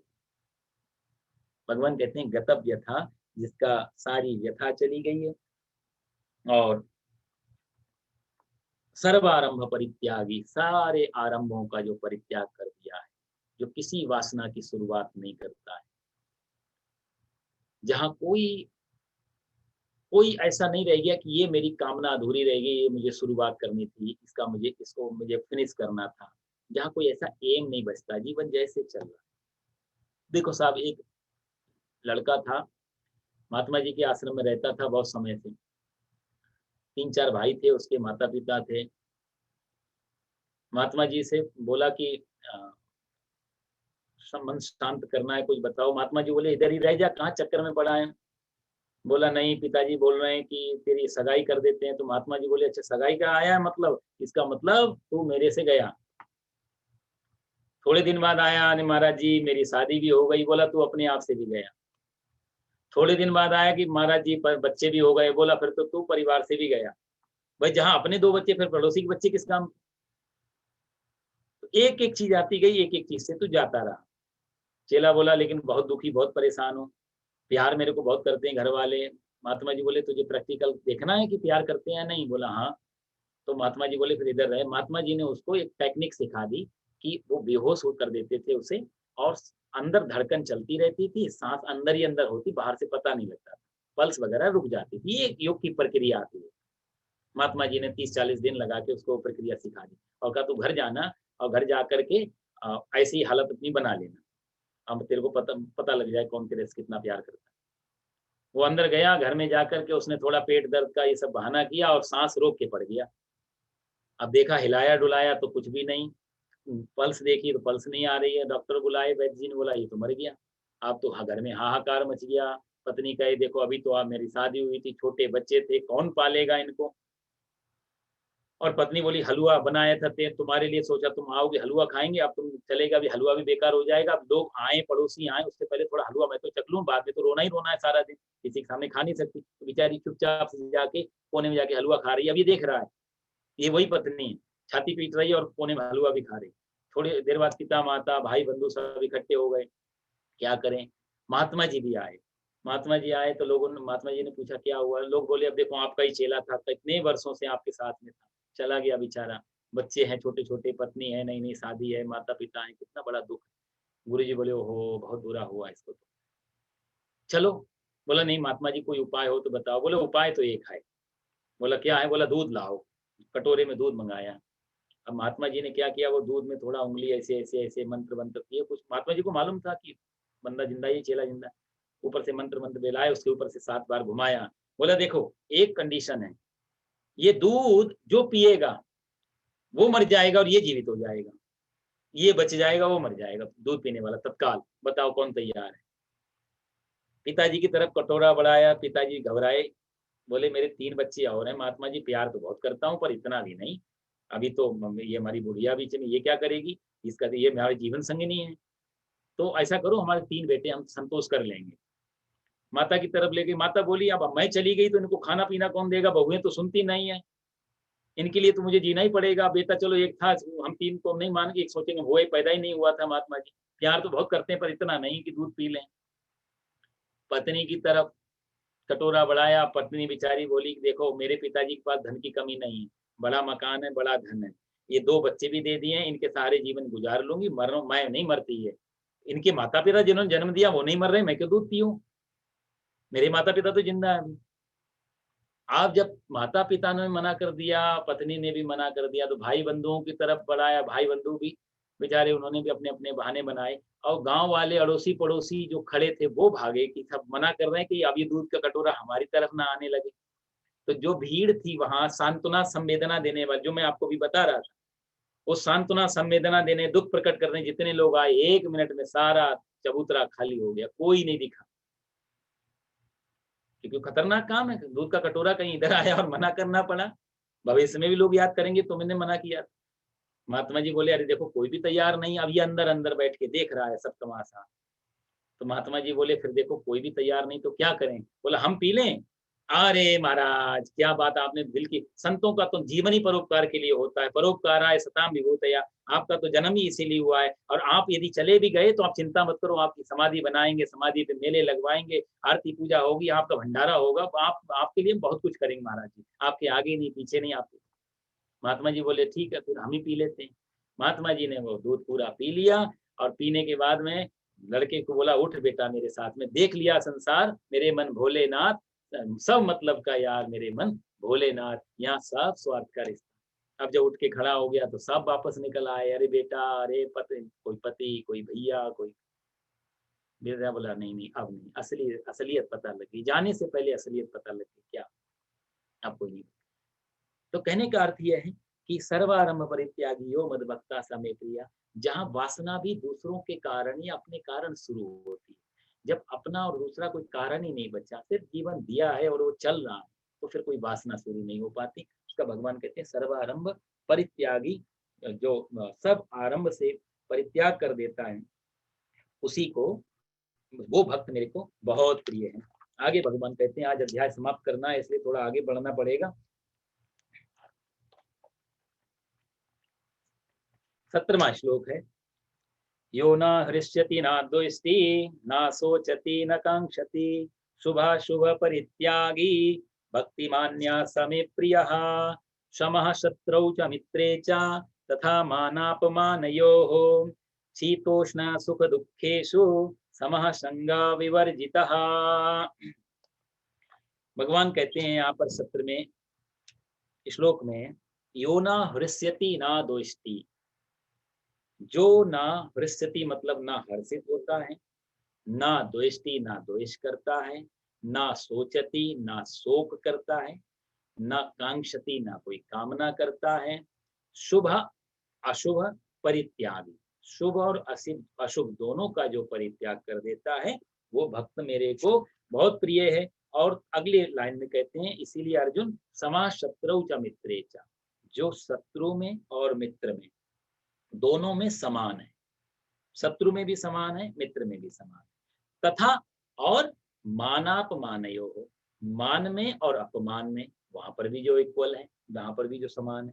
और दो चीज, शीतोष्ण, शीत मतलब ठंडी, उष्ण मतलब गर्मी, सर्दी गर्मी में जो समान है, सुख दुखे, सुख में और दुख में जो समान है, समा संग विवर्जिता, ऐसा व्यक्ति संग में, संग है आसक्ति, अटैचमेंट, वहां पर भी जो आसक्ति से विवर्जिता मतलब जो आसक्ति रहित है, आसक्ति से अलग है, ऐसा व्यक्ति मेरे को बहुत प्रिय है। भगवान यहाँ कुछ लक्षण और दे रहे हैं। भगवान कहते हैं देखो यहाँ पर ना हृष्यति, जो हर्षित नहीं होता, जो शोक नहीं करता, ना द्वेष्टि, ना द्वेष करता है। यहाँ पर एक समझने की बात यह है, ये जो पूरा 12वां अध्याय है ना, इसमें बुद्धि कम, हृदय ज्यादा लगेगा, जैसे मैंने शुरुआत में भी कहा। यहाँ बुद्धि कम, क्योंकि ज्ञान का मार्ग अलग था। ये 12वां अध्याय ज्ञान का, बुद्धि का, इंटेलेक्ट लेवल से सुनने वाला नहीं है। यहाँ हृदय के तार थोड़े से जोड़ने पड़ेंगे, अंदर जहाँ भाव बैठा होता है, इमोशंस बैठे होते हैं, फीलिंग्स बैठी होती है, भक्ति का मार्ग। इसलिए इसलिए भक्ति का मार्ग पे जाने के लिए हमको कहा जाए तो हमारे पास जो चित्त है, जो मन है, वो स्त्रैण होना चाहिए, फेमिनाइन, थोड़ा स्त्री जैसा चित्त होना चाहिए, जहाँ करुणा, दया, क्षमा, प्रेम, ये सब चीजें स्त्री चित्त का स्वाभाविक गुण होती है। पुरुष चित्त आक्रामक होता है। इसलिए आप देखो, आज से 100 साल पहले स्त्री कोई साइंस में नहीं थी, चांद और मंगल पे स्त्री नहीं जा पाई, लेकिन प्रेम में मीरा बन गई, गार्गी बन गई, मैत्रेयी बन गई। लेकिन जब जब स्त्री अग्रेसिव हुई है, लक्ष्मीबाई बनी है, तो दूसरी परिस्थिति में फिर वो खूब लड़ी, मर्दानी, वो तो झांसी वाली रानी थी, वहां पर हमने स्त्री को स्त्री नहीं कहा, मर्दानी, यानी कि मर्द की तरह। वो जो कविता का शब्द है वो पकड़ने जैसा है कि स्त्री स्वाभाविक रूप से आक्रामक नहीं होती, एग्रेसिव नहीं होती, वो किसी की हत्या नहीं कर पाएगी, लेकिन प्रेम जितना दे पाएगी उतना पुरुष नहीं दे पाएगा। इसलिए बड़े बड़े न्यूक्लियर बम बनाना पुरुष का काम है, चांद मंगल पे जाना है उनका काम, अंदर जाना पुरुष का बस का नहीं था। यदि अंदर जाना हो तो स्त्रैण चित्त होना चाहिए, स्त्री जैसा भाव होना चाहिए। इसलिए भक्ति का जो रास्ता है ना, वो स्त्री का रास्ता है, महिलाओं के जैसा, उसका जैसा हृदय नहीं होगा तो भक्ति समझ में नहीं आए। तो इसलिए भक्ति को इसलिए आप देखो, आप वृंदावन में संप्रदाय हैं, तो उसमें एक सखी संप्रदाय भी है। वो अपने आप को सखी संप्रदाय में, अपने आप को साड़ी पहनना और सिंदूर लगाना और सिर ढक के रखना, स्त्री जैसे बोलना चालना, और वही व्यवहार उनका रहता है पूरा। सच वो मानते ही नहीं पुरुष है, वो बोलते हैं पुरुष तो एक ही है वृंदावन में, वो है कृष्ण, हम तो सब उसकी सखी हैं, हम उसकी सहेलियां हैं, हम उसकी गोपियां हैं। मीरा ने भी कहा था ना योगी से कि यहाँ दूसरा पुरुष है, मुझे आज आज मालूम पड़ा, मैं तो सोच के आई वृंदावन में एक ही पुरुष रहता। तो ये सखी संप्रदाय था। स्वामी रामकृष्ण ने भी, आप देखो तो उनको भी जब मालूम पड़ा, तो एक रामकृष्ण ऐसे हुए जिन्होंने करीब करीब 7-8 मार्गों से भगवान को जाना, ज्ञान मार्ग और दूसरे मार्ग, बहुत सारे मार्गों से। तो स्त्री भगवान को पा सकती है या नहीं, इस मार्ग से भी जाना उन्होंने, तो अपने आप को स्त्री बना लिया था 6 महीने पूर्ण तरह। वो पूरी एक बहुत बड़ी क्रांति है कहा जाए तो ये भक्ति मार्ग में। तो स्वामी रामकृष्ण की चाल बदल गई, वाणी, आवाज जो ट्यून होती है, हम फोन पे भी बात करें, हमें मालूम पड़ जाता है पुरुष बोल रहा है, स्त्री बोल रहा है, इतना तो मालूम पड़ जाता है ना, कि आवाज अलग होती है। स्वामी राम जी की आवाज बदल गई, चाल बदल गई। स्त्री की चाल पुरुष की चाल में अंतर होता है, क्योंकि उसके भीतर एक गर्भ है, एक गैप है, एक खाली जगह है, तो उसके पैर और ढंग से पड़ते हैं जमीन पे। तो चाल बदली, ढाल बदली, स्वभाव बदला, वाणी की ट्यून बदली, बहुत सारी चीजें, और 6 महीने में पूरी तरह स्त्री हो गए थे। बहुत सारे लक्षण आ गए थे, आप कभी पढ़ लेना उस बारे में।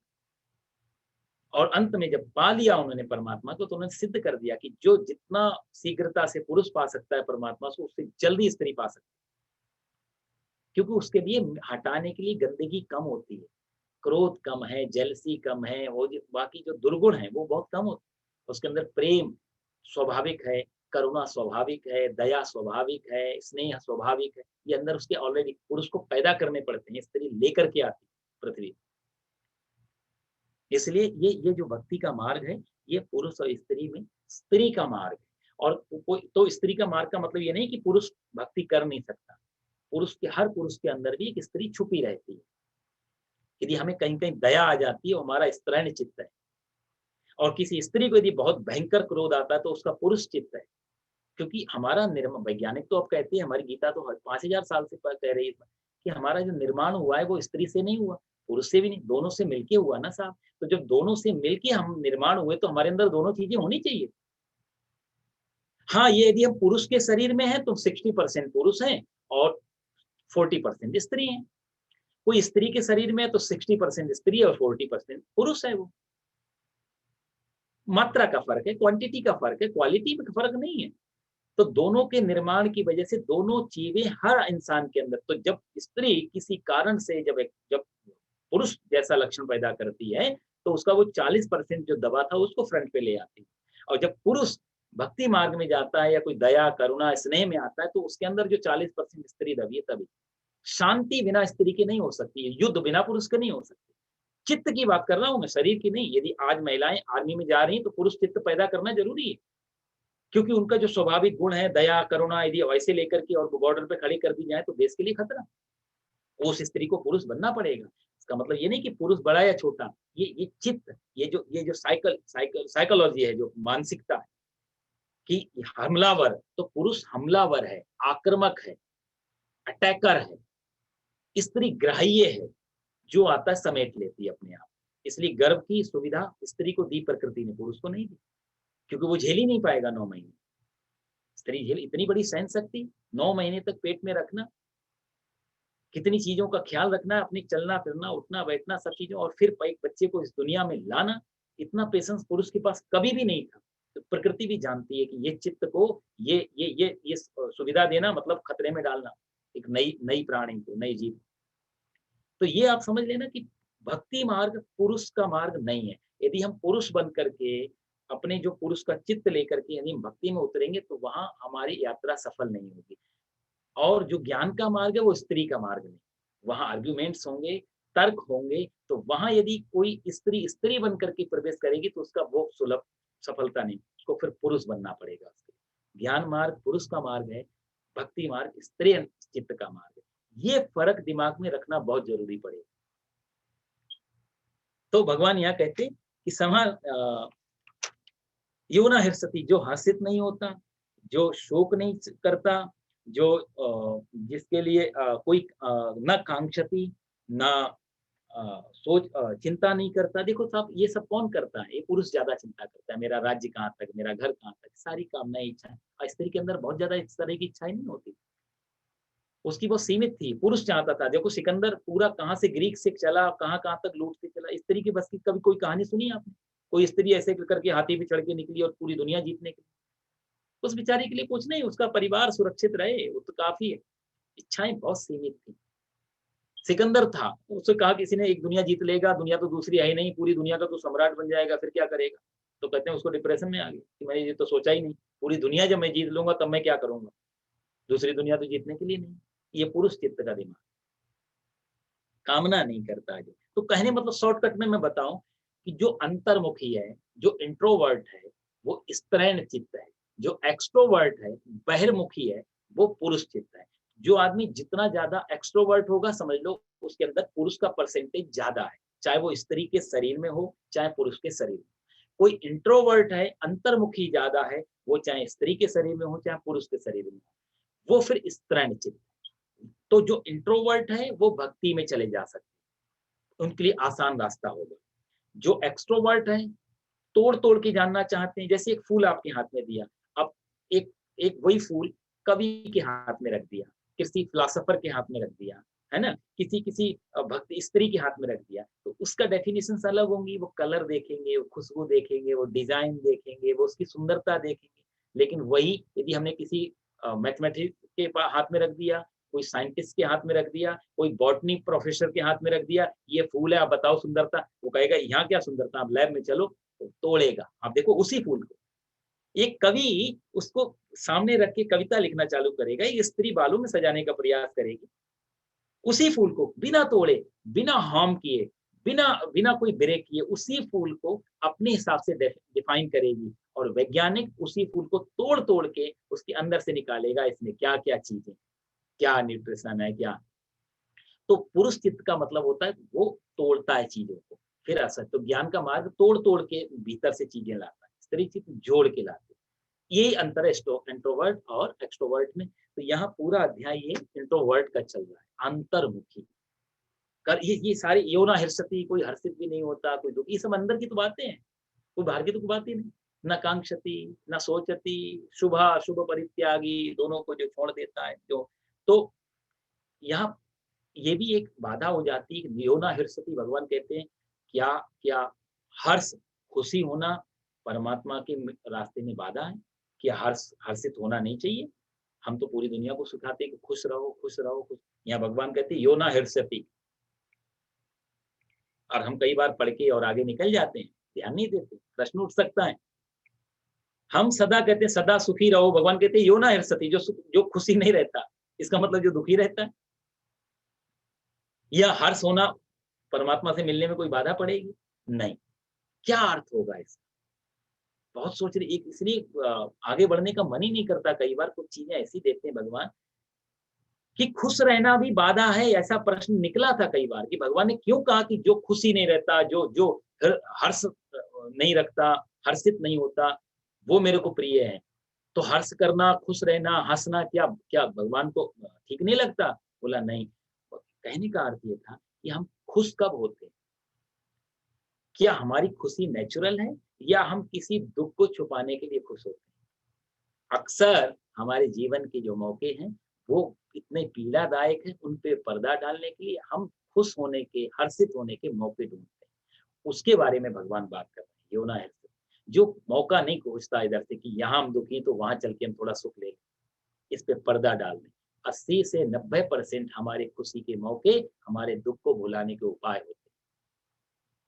दिल में हो लाखों गम, महफिल में मुस्कुराना पड़ता है। जब कहीं जाते हैं हम मुस्कुराते हैं, इसका जो बहुत जोर से हंसता है इसका मतलब दिल में बहुत पीड़ाएं छुपाए। भगवान उसकी बात करते हैं, यो ना हर्षति, ना द्वेष्टि, ना सोचति, ना कांक्षति। तो जो ऐसा हर्ष नहीं, जो अपनी खुशी को अपने दुख का एंटीडोट नहीं बनाता। हमारा जो खुशी है वो हमारे दुख का एंटीडोट है कि भी वैक्सीन लगा दी हमने। अब हमने वही मरा हुआ चीज अंदर डाल दी और उसको बाहर से खुशियां मना रहे हैं। अंदर तो छुपा हुआ है ना। तो इस हिसाब का जो हर्षित नहीं होता, जो हर्ष और फिर खुश, इसका मतलब क्या होगा? जो हर्षित रहता ही है सदा। जैसे बुद्ध की आप चेहरा देखो, आपको शांत दिखेंगे। वो कोई हा करके हंसते हुए नहीं दिखाई देंगे। भगवान श्री कृष्ण की आपको बड़ी हंसी, कंस की बड़ी हंसी थी, रावण की, इसलिए राक्षसों की हंसी को हमने कितना हाईलाइट किया है, हा बड़ा बड़ा कर। क्यों इतना दुखी है, इतना भयभीत है, इतना डरे हुए हैं। लेकिन राम को या कृष्ण को या बुद्ध को या महावीर को, इनको आप कभी नहीं देखोगे ऐसे हंसते हुए, क्योंकि ये दुखी ही नहीं है। तो उतना हंसने की जरूरत ही नहीं है। वो सदा प्रसन्न है, सदा एक जैसी। यो ना हर्षति ना दोस्ती, ना सोचती ना कांक्षति, क्योंकि उनको हंसने के लिए कोई कारण की जरूरत नहीं होती। हमको हंसना हो, यदि आदमी एक हंस रहा हो तो हंस रहा हो, तुम सीधा पूछे भाई क्या हुआ, क्यों हंस रहे हो, सीधा पूछे क्या हुआ, इसका मतलब तुम्हारी हंसी के पीछे कारण है, वो कारण नहीं हो तो हंस नहीं सकते। तो वो जो कारण की वजह से हम हंस रहे हैं, भगवान उस कारण को पिन मार रहे हैं कि वो जो कारण ना हो, हंसना रह जाए अकारण। हमारा हंसना सकारण, परमात्मा का या महापुरुषों का हंसना अकारण। अकारण और सकारण के बीच में जिंदगी फंसी होती है। तो हमारी खुशी हमारी विदाउट कोई टर्म कंडीशन के हो, कोई कंडीशनल ऐसी ना हो, कोई टर्म ना हो जिसकी वजह से हम हंस रहे हैं। यदि वो टर्म चली जाए, वो चीज चली जाए तो हम दुखी हो जाए। तो भगवान कहते हैं ऐसा व्यक्ति ना द्वेषति, जो द्वेष नहीं करता। अब साहब जिसका किसी से द्वेष ही नहीं है तो उसके जीवन में हंसी रहे। हम दुखी तभी होते हैं जब किसी से द्वेष करते हैं, कोई आगे बढ़ रहा है, ईर्ष्या जलन, इसको दुखी करता है। द्वेष ना सोचती, जो ना चिंता करता है, ना शोक करता है किसी प्रकार का। मतलब चिंता और शोक का, ना सोचती का अर्थ होगा कि जो हमने किया उसी की तो चिंता होती ही ज्यादातर। क्या गड़बड़ कर दिया, भूतकाल की चिंता होती, शोक होता है। यहाँ भगवान ने शोचती शब्द दिया ना, शोचती का अर्थ होता है शोक करना। तो शोक किसका होता है? जो बीत चुका। चिंता किसकी होती है? जो भविष्य की है। ये दोनों में थोड़ा सा यही फर्क है। चिंता हमेशा भविष्य की होती है, शोक हमेशा भूतकाल का होता है। इसलिए बोलते नहीं उनके लिए शोक संदेश, चिंता संदेश तो नहीं लिखते ना, चिंता तो आने वाली चीज की है। शोक संदेश जो बीत चुका। तो जो ना सोचती, जो शोक नहीं करता, इसका मतलब जो अपने पास्ट में नहीं जीता, जो प्रेजेंट में जीता है। पास्ट में जीते हैं या फ्यूचर में जीते हैं, जीवन प्रेजेंट में होता है। तो भगवान कहते हैं कि जो ना सोचती, जहाँ शोक नहीं, इसका मतलब जो पास्ट, जो जुगाली नहीं कर रहा है। जैसे मैंने आपको बताया ना, गाय भैंस खा लेती है, उसके घर के आगे जुगाली करते रहते, जुगाली। शोक जो है ना, जुगाली है, जो बीत गया उसके बारे में चर्चा कर। तो कहते हैं कि ना सोचती और ना कांक्षति, ना किसी बात की इच्छा करता है, और शुभ अशुभ परित्यागी, शुभ और अशुभ दोनों का जो त्याग कर देता है। भक्ति मान्या समय प्रिय, क्षमा शत्रु च मित्रे च, तथा मान अपमान। जो समा शत्रु, जो शत्रु और मित्र में समान हो जाता है। कबीरा खड़ा बाजार में, सबकी मांगे खैर, ना काहू से दोस्ती, ना काहू से बैर। दोस्ती भी नहीं है और तो दुश्मनी भी नहीं है। जब एक दोस्ती होगी तो कहीं ना कहीं दुश्मनी भी पैदा हो जाएगी। क्षमा शत्रु च मित्रेचा, जहाँ मित्र और शत्रु दोनों हमारे लिए समान हो जाते हैं। स्वामी राम तीर्थ की घटना मेरे को याद आती। स्वामी राम तीर्थ बहुत अच्छी एक बात कहते थे। स्वामी राम तीर्थ कहते थे, हे पिदाता, हे परमात्मा, अपने शत्रुओं से तो मैं निपट लूंगा, मेरे दुश्मनों से मैं निपट लूंगा, लेकिन मेरे मित्रों को तू संभाल ले। अपने दुख से मैं निपट लूंगा, मेरे सुख को तू संभाल ले। चेलों ने बोला कि आप ये क्या कह रहे हो? लोग तो भगवान से प्रार्थना करते हैं कि हमारे शत्रुओं को तुम संभाल लेना, आप उल्टा कह रहे हो, आप कुछ प्रार्थना में भूल हो गई। स्वामी राम बोले, नहीं नहीं नहीं, मित्र शत्रुओं से तो मैं निपट लूंगा, ये मित्रों से कौन निपटेगा? यही तो सबसे बड़ी बाधा है मेरे जीवन की। भाई कोई बीमारी हो तो हटाया जाए, लेकिन एक आदमी लोहे की चैन डाल दी और बोला ये जंजीर है, और बोला हथकड़ी तो हम खोल के फेंक दिए, पर सोने का कड़ा तो हम खुद डाल देते हैं, वो भी तो बंधन ही है। तो मित्र क्या है? सोने के कड़ा। और शत्रु क्या है? ये लोहे की जंजीर है। लोहे की जंजीर को काटते और फेंकते समय चुभन और दर्द नहीं होता, लेकिन सोने के कड़े को काटते और फेंकते समय बड़ा चुभन होता। इसलिए स्वामी राम की बड़ी निर्मल प्रार्थना थी कि परमात्मा, मेरे शत्रुओं से मैं निपटूंगा, मेरे मित्रों से तू निपट लेना। मेरे दुख से मैं निपट लूंगा, मेरे सुख से तू निपट लेना, क्योंकि वो सबसे बड़ी बाधा है मेरे मित्रों से तू निपट। क्योंकि इसका एक कारण ये भी था, स्वामी राम कहते थे कि जब सुख और मित्र, जब ये दो लोग चाहते हैं तो दुख देते हैं, पीड़ा देते हैं। मित्र यदि बदल जाए तो पीड़ा देता है, वही मित्र जो सुख दे रहा कल पीड़ा देता है। सुख जब चला जाए तो पीड़ा देता है। तो इसलिए परमात्मा, उनसे तू निपटना, इनसे तो मैं निपट लूंगा, ये तो है ही ऐसे ही, इनसे तो भागना ही है, इनसे मैं खुद ही भाग लूंगा। इनसे कौन भागे? असली असली शत्रु तो ये है, ये मेरे मित्र, ये मेरे सुख, जिनको कोई आदमी छोड़ना नहीं चाहता।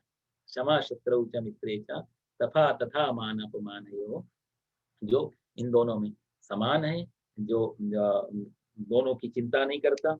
और मानापमान, मान में अपमान में, किसी ने गाली दी तो भी फर्क नहीं है, किसी ने तारीफ कर दी तो भी कोई फर्क नहीं। अंदर बाहर से एक जैसा जो हो जाता है, वो मेरे को प्रिय है। और तुल्य निंदा स्तुतिर मौनी, संतुष्टो एन केनचित, अनिकेता स्थिरमतिर भक्तिमान में प्रियो नरः। 19वें श्लोक में भगवान कहते हैं, तुल्य निंदा स्तुतिर मौनी।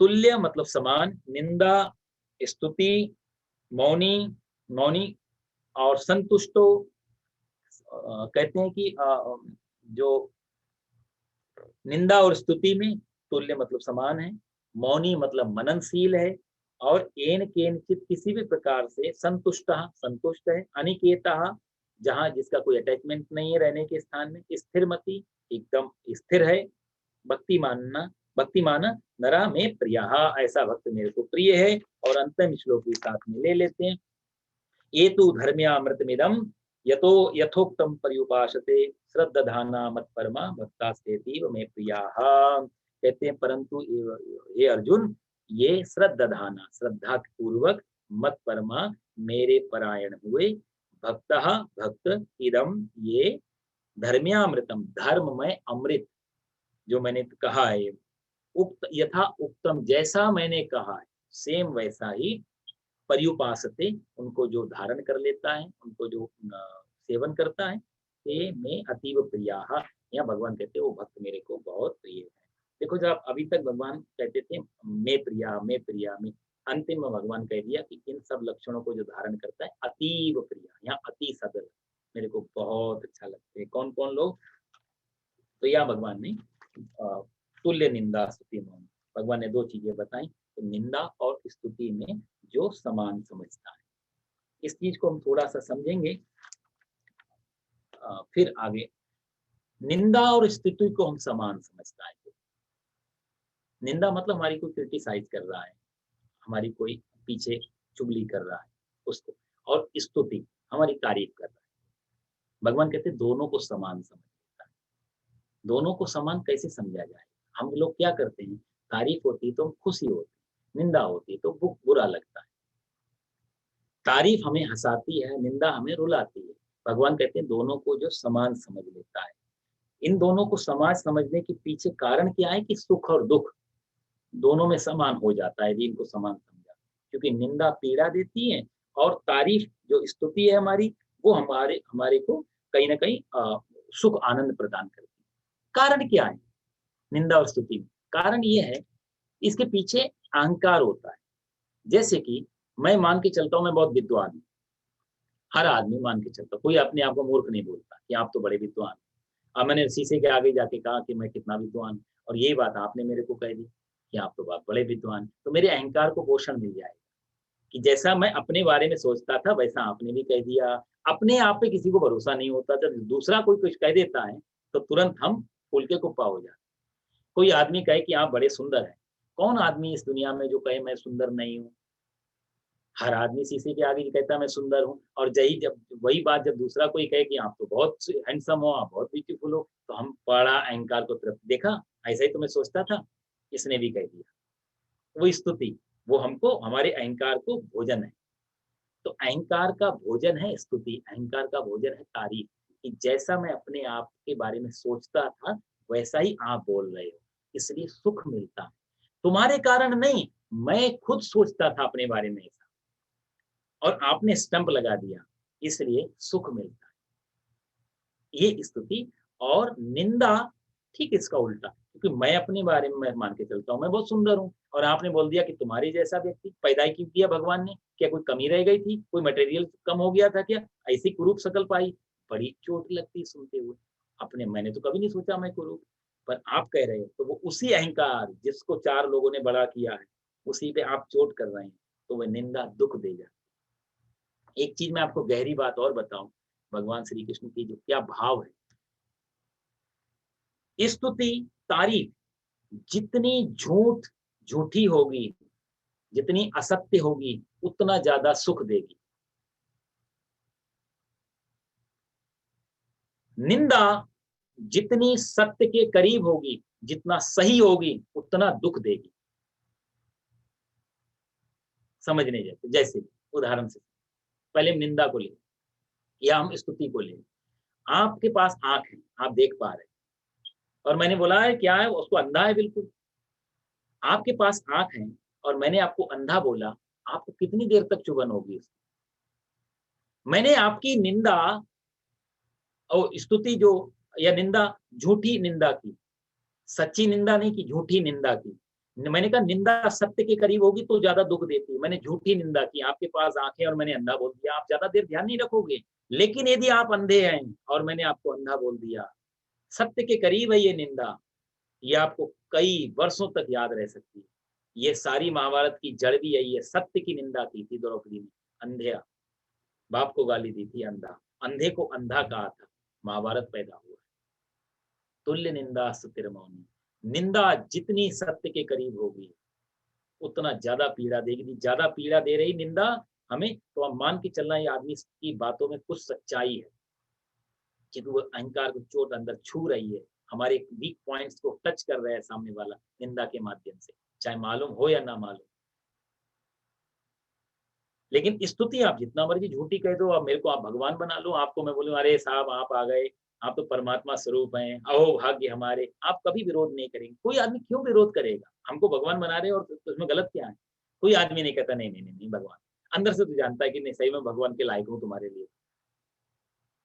जितनी झूठी तारीफ कर लो आप, कोई भी आदमी इस दुनिया में ऐसा नहीं जो तुरंत चिढ़ जाए और परेशान हो जाए कि नहीं साहब आप मेरी झूठी तारीफ कर रहे हो, आप मेरे दुश्मन हो। तारीफों के पुल बांध दो झूठी, उसको भगवान बना दो, सम्राट बना दो, राजा बना दो, विश्व का विजेता बना दो, सर्वांग सुंदर बना दो, विश्व सुंदरी बना दो। कोई आदमी बुराई बुराई और विरोध नहीं करेगा। स्तुति जितनी झूठी कर सकते हो उतनी झूठी कर दे। सुख प्रदान करती है झूठी स्तुति भी।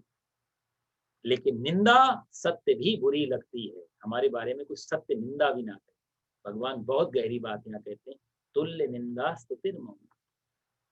जो निंदा और स्तुति में दोनों में जो समान समझता है। कोई हमारी प्रशंसा कर रहा हो और कोई हमारी चाहे निंदा कर रहा हो, सब प्रशंसा में होता क्या?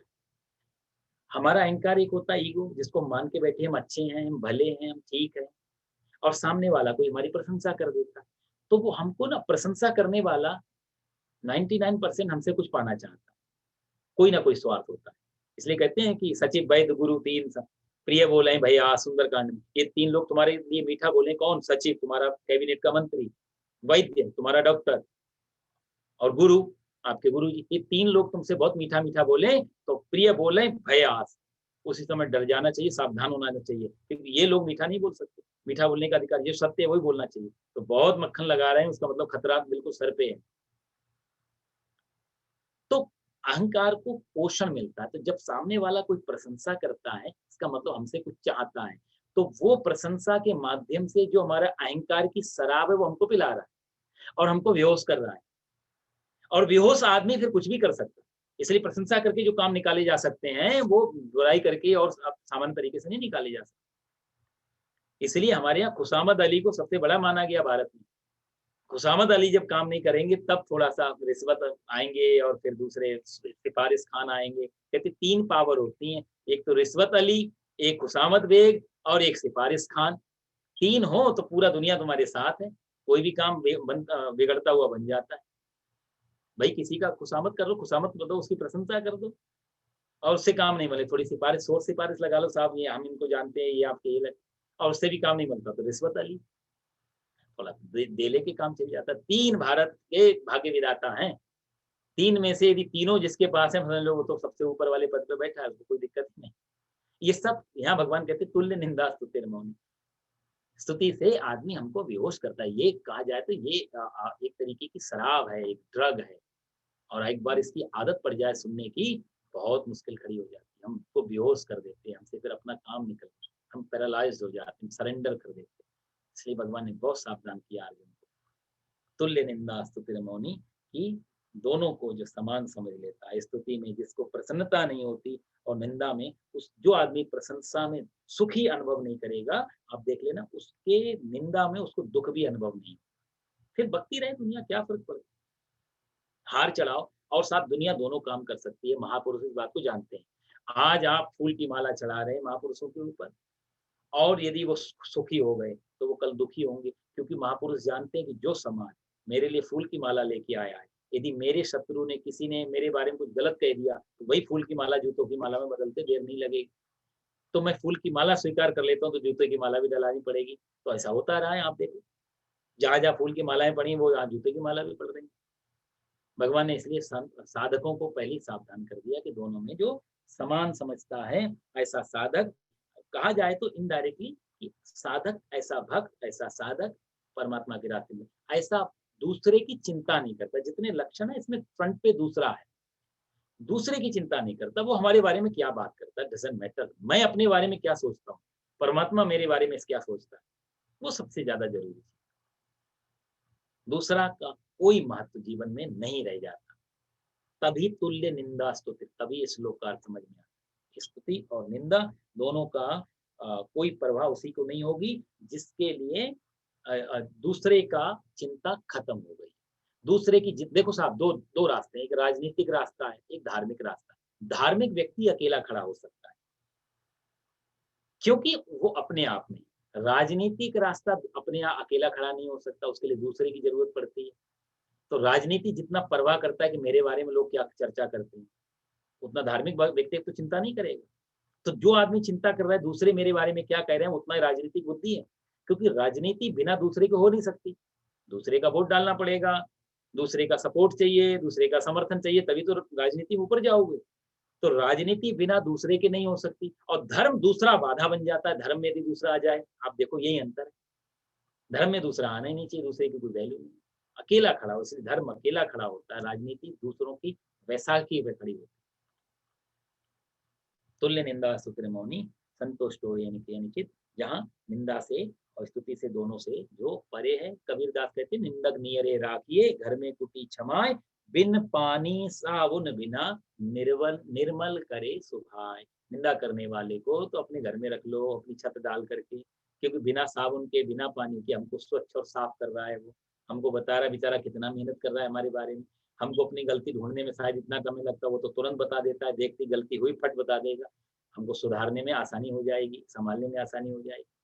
अपनी गलतियां स्वयं को कहाँ दिखती हैं? आँख में कूड़ा पड़ जाए तो पूरी दुनिया आँख देखती है, पर आँख का कूड़ा आँख नहीं देख पाती, दूसरे की आँख की जरूरत पड़ती है।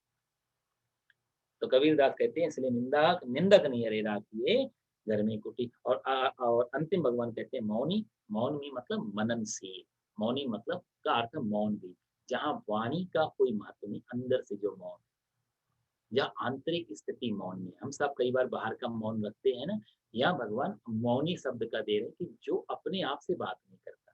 बाहर तो हम जितना बात करते हैं ना, अब तो मनोवैज्ञानिक भी कहते हैं, जितनी बात हम बाहर से करते हैं ना, उससे ट्रिपल टाइम हम अपने आप से बात करते हैं। अपना मन अपने आप से इतनी बातें, इतनी जो विचार की श्रृंखला चली आती, इतना तो हम बाहर भी बात नहीं करते। तो मौन का शब्द है जो अपने आप से अपने आप की बात नहीं कर रहा है, वो असली मौन है। फिर बाहर चाहे जो मर्जी बक रहा हो, जो मर्जी चिल्ला रहा हो, जो मर्जी कर रहा हो, कोई फर्क नहीं। अंदर का मौन, संतुष्टो येन केनचित् तुल्य निंदास्तुतिर मौनी संतुष्टो येन केनचित्। और जो अनिकेतः, अनिकेत का अर्थ होता है, निकेत मतलब होता है ना घर। हम कहते हैं रमा निकेता, माता लक्ष्मी के हृदय के रूपी घर में जो निवास करते हैं, तो निकेत मतलब होता है घर, अनिकेत मतलब बेघर। तो यह कहते हैं अनिकेत था, इसका अर्थ ये नहीं कि घर छोड़ के भाग गए। अनिकेता मतलब हुआ कि जहाँ घर में है तो ठीक है, झोपड़ी में है तो ठीक है, राजमहल में तो ठीक है, जहाँ कोई आदमी घर को घर जैसा महत्व नहीं देता। सिर्फ एक शरीर है, ये भी कुटिया है, काया कुटिया निराली जमाने भर से, ये भी एक कुटिया है, इसमें आत्मा रह रही है, और इस कुटिया को दूसरी कुटिया में रख दिया। अनिकेता स्थिर भक्ति मान्या प्रिय नरः, ऐसा भक्त मेरे को बहुत प्रिय है, स्थिरमति वाला। और अंतिम में भगवान कहते हैं, ये तू धर्म्यामृतमिदम्, हे अर्जुन, ये जो 12वें अध्याय में भगवान ने जो बातें की, उन सब के बारे में अर्जुन को लास्ट में कहते हैं, अर्जुन ये तू धर्म्यामृतमिदम्, अमृत रूपी धर्म, अमृत रूपी भक्ति जैसे मैंने कही है, यथोक्तम, ठीक वैसे ही, पर्युपासते, ठीक वैसे भी यदि उसको कोई ग्रहण कर लेता है, तो श्रद्धाना मत परमा भक्तास्ते तीव में प्रिया, वो मेरे को प्रिय नहीं, अतीब प्रिया, वो मेरे को बहुत ज्यादा प्रिय है, बहुत ज्यादा मेरे को पसंद है वो ऐसा व्यक्ति। कहा जाए तो यह भक्ति का ये जो चर्चा भगवान ने की है, इसमें से कोई भी, ये साफ यहाँ पर तो अध्याय समाप्त हो रहा है, लेकिन हमारे जीवन में ये भक्ति का अध्याय शुरू हो जाए एक भी लक्षण से, तो बहुत बड़ी बात। यहाँ तो समाप्त हुआ, किताब में ग्रंथ में समाप्त हुआ है, जीवन में शुरुआत हो जाए। इनमें से कोई भी 18-19 श्लोक जो भगवान ने भक्ति के लक्षणों में बोलना शुरू किया, और अंतिम के जो ये 6 श्लोक है ना, जो मैंने छोड़ दिए थे पिछली बार, 15, 16, 17, 18 और 19, ये जो 5 श्लोक है, 15, 16, 17, 18, 19, 5 श्लोक, और इसमें अंतिम जो है इसकी निष्पत्ति है कि ऐसे अमृत रूपी धर्म को जो बिना किसी ज्यादा तर्क वितर्क के जो स्वीकार कर लेता है, उसको जीता है, वो मेरे लिए अतीब प्रिया है, बहुत ज्यादा प्रिय है। यहाँ भगवान कहते हैं कि ओम तत्सदिति श्रीमद्भगवद गीता सूपनिषत्सु ब्रह्म विद्यायां योग शास्त्रे श्री कृष्णार्जुन संवादे भक्ति योगो नाम द्वादशोऽध्याय। कहते हैं भक्ति नामक ये भक्ति योग नामक ये 12वां अध्याय भगवान का समाप्त हुआ। भगवान से उनके चरणों में ऐसी प्रार्थना कि कम से कम हमारे, आपने तो समाप्त कर दिया, हमारे जीवन में किसी न किसी प्रकार से भगवान ये शुरुआत कर दें, कोई भी एक चीज। कभी भी इसका फॉर्मूला यही है कि इन सब में से पहले कोई भी एक लक्षण को घटाने की कोशिश करें। कोई भी एक लक्षण 24 घंटे में कोई भी एक काम ऐसा हम कर लें जिसके पीछे अनापेक्षा, जहाँ कोई अपेक्षा नहीं, कुछ पाने की इच्छा नहीं, छोटा सा ही काम। बाहर जाके जा रहे हैं और कभी कुछ भी देखा, मान लिया कोई कील पड़ी है रास्ते पे, किसी को चुभ ना जाए, उठा के साइड में डाल दी। कोई अपेक्षा नहीं, कोई आके धन्यवाद दे, देश के लिए हमने बहुत बड़ा काम करे।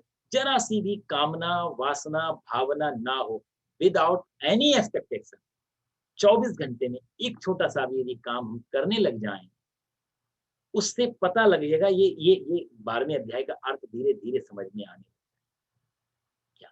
तो ऐसे कोई भी चीजें हम लोग शुरू कर सकते हैं, और भगवान से प्रार्थना कि ऐसा भगवान भी हमारी ऐसा सहायता करें, ऐसा प्रेरणा दें कि हमारा जीवन भक्तिमय बने। तो इन्हीं वचनों के साथ में ये भगवान के चरणों में 12वां अध्याय समाप्त। आप सब लोगों को बहुत बहुत धन्यवाद। इतना अच्छा अमूल्य समय आप लोग निकाल के बैठते हैं, सुनाने में बड़ा आनंद आता है, बड़ी श्रद्धा से आप सुन रहे हैं। 12 अध्याय हमारी ये यात्रा संपन्न हुई। थोड़ा सा स्पीड बढ़ाइए, थोड़ा सा बढ़ाए, क्योंकि कुछ समय परिस्थितियों के कारण। तो एक बार आपको जरूर पूरे 18 अध्याय से शायद भगवान ठाकुर जी की कृपा से आपको परिचय करा सकूं। 13वां अध्याय अगले से हम वीक से शुरू करेंगे। ओम पूर्णमदः पूर्णमिदं पूर्णात् पूर्णमुदच्यते पूर्णस्य पूर्णमादाय पूर्णमेवावशिष्यते। सर्वे भवन्तु सुखिनः, सर्वे सन्तु निरामयाः, सर्वे भद्राणि पश्यन्तु, मा कश्चित् दुःखभाग् भवेत्। ओम शांति शांति शांति शांति। शांति। बोलो।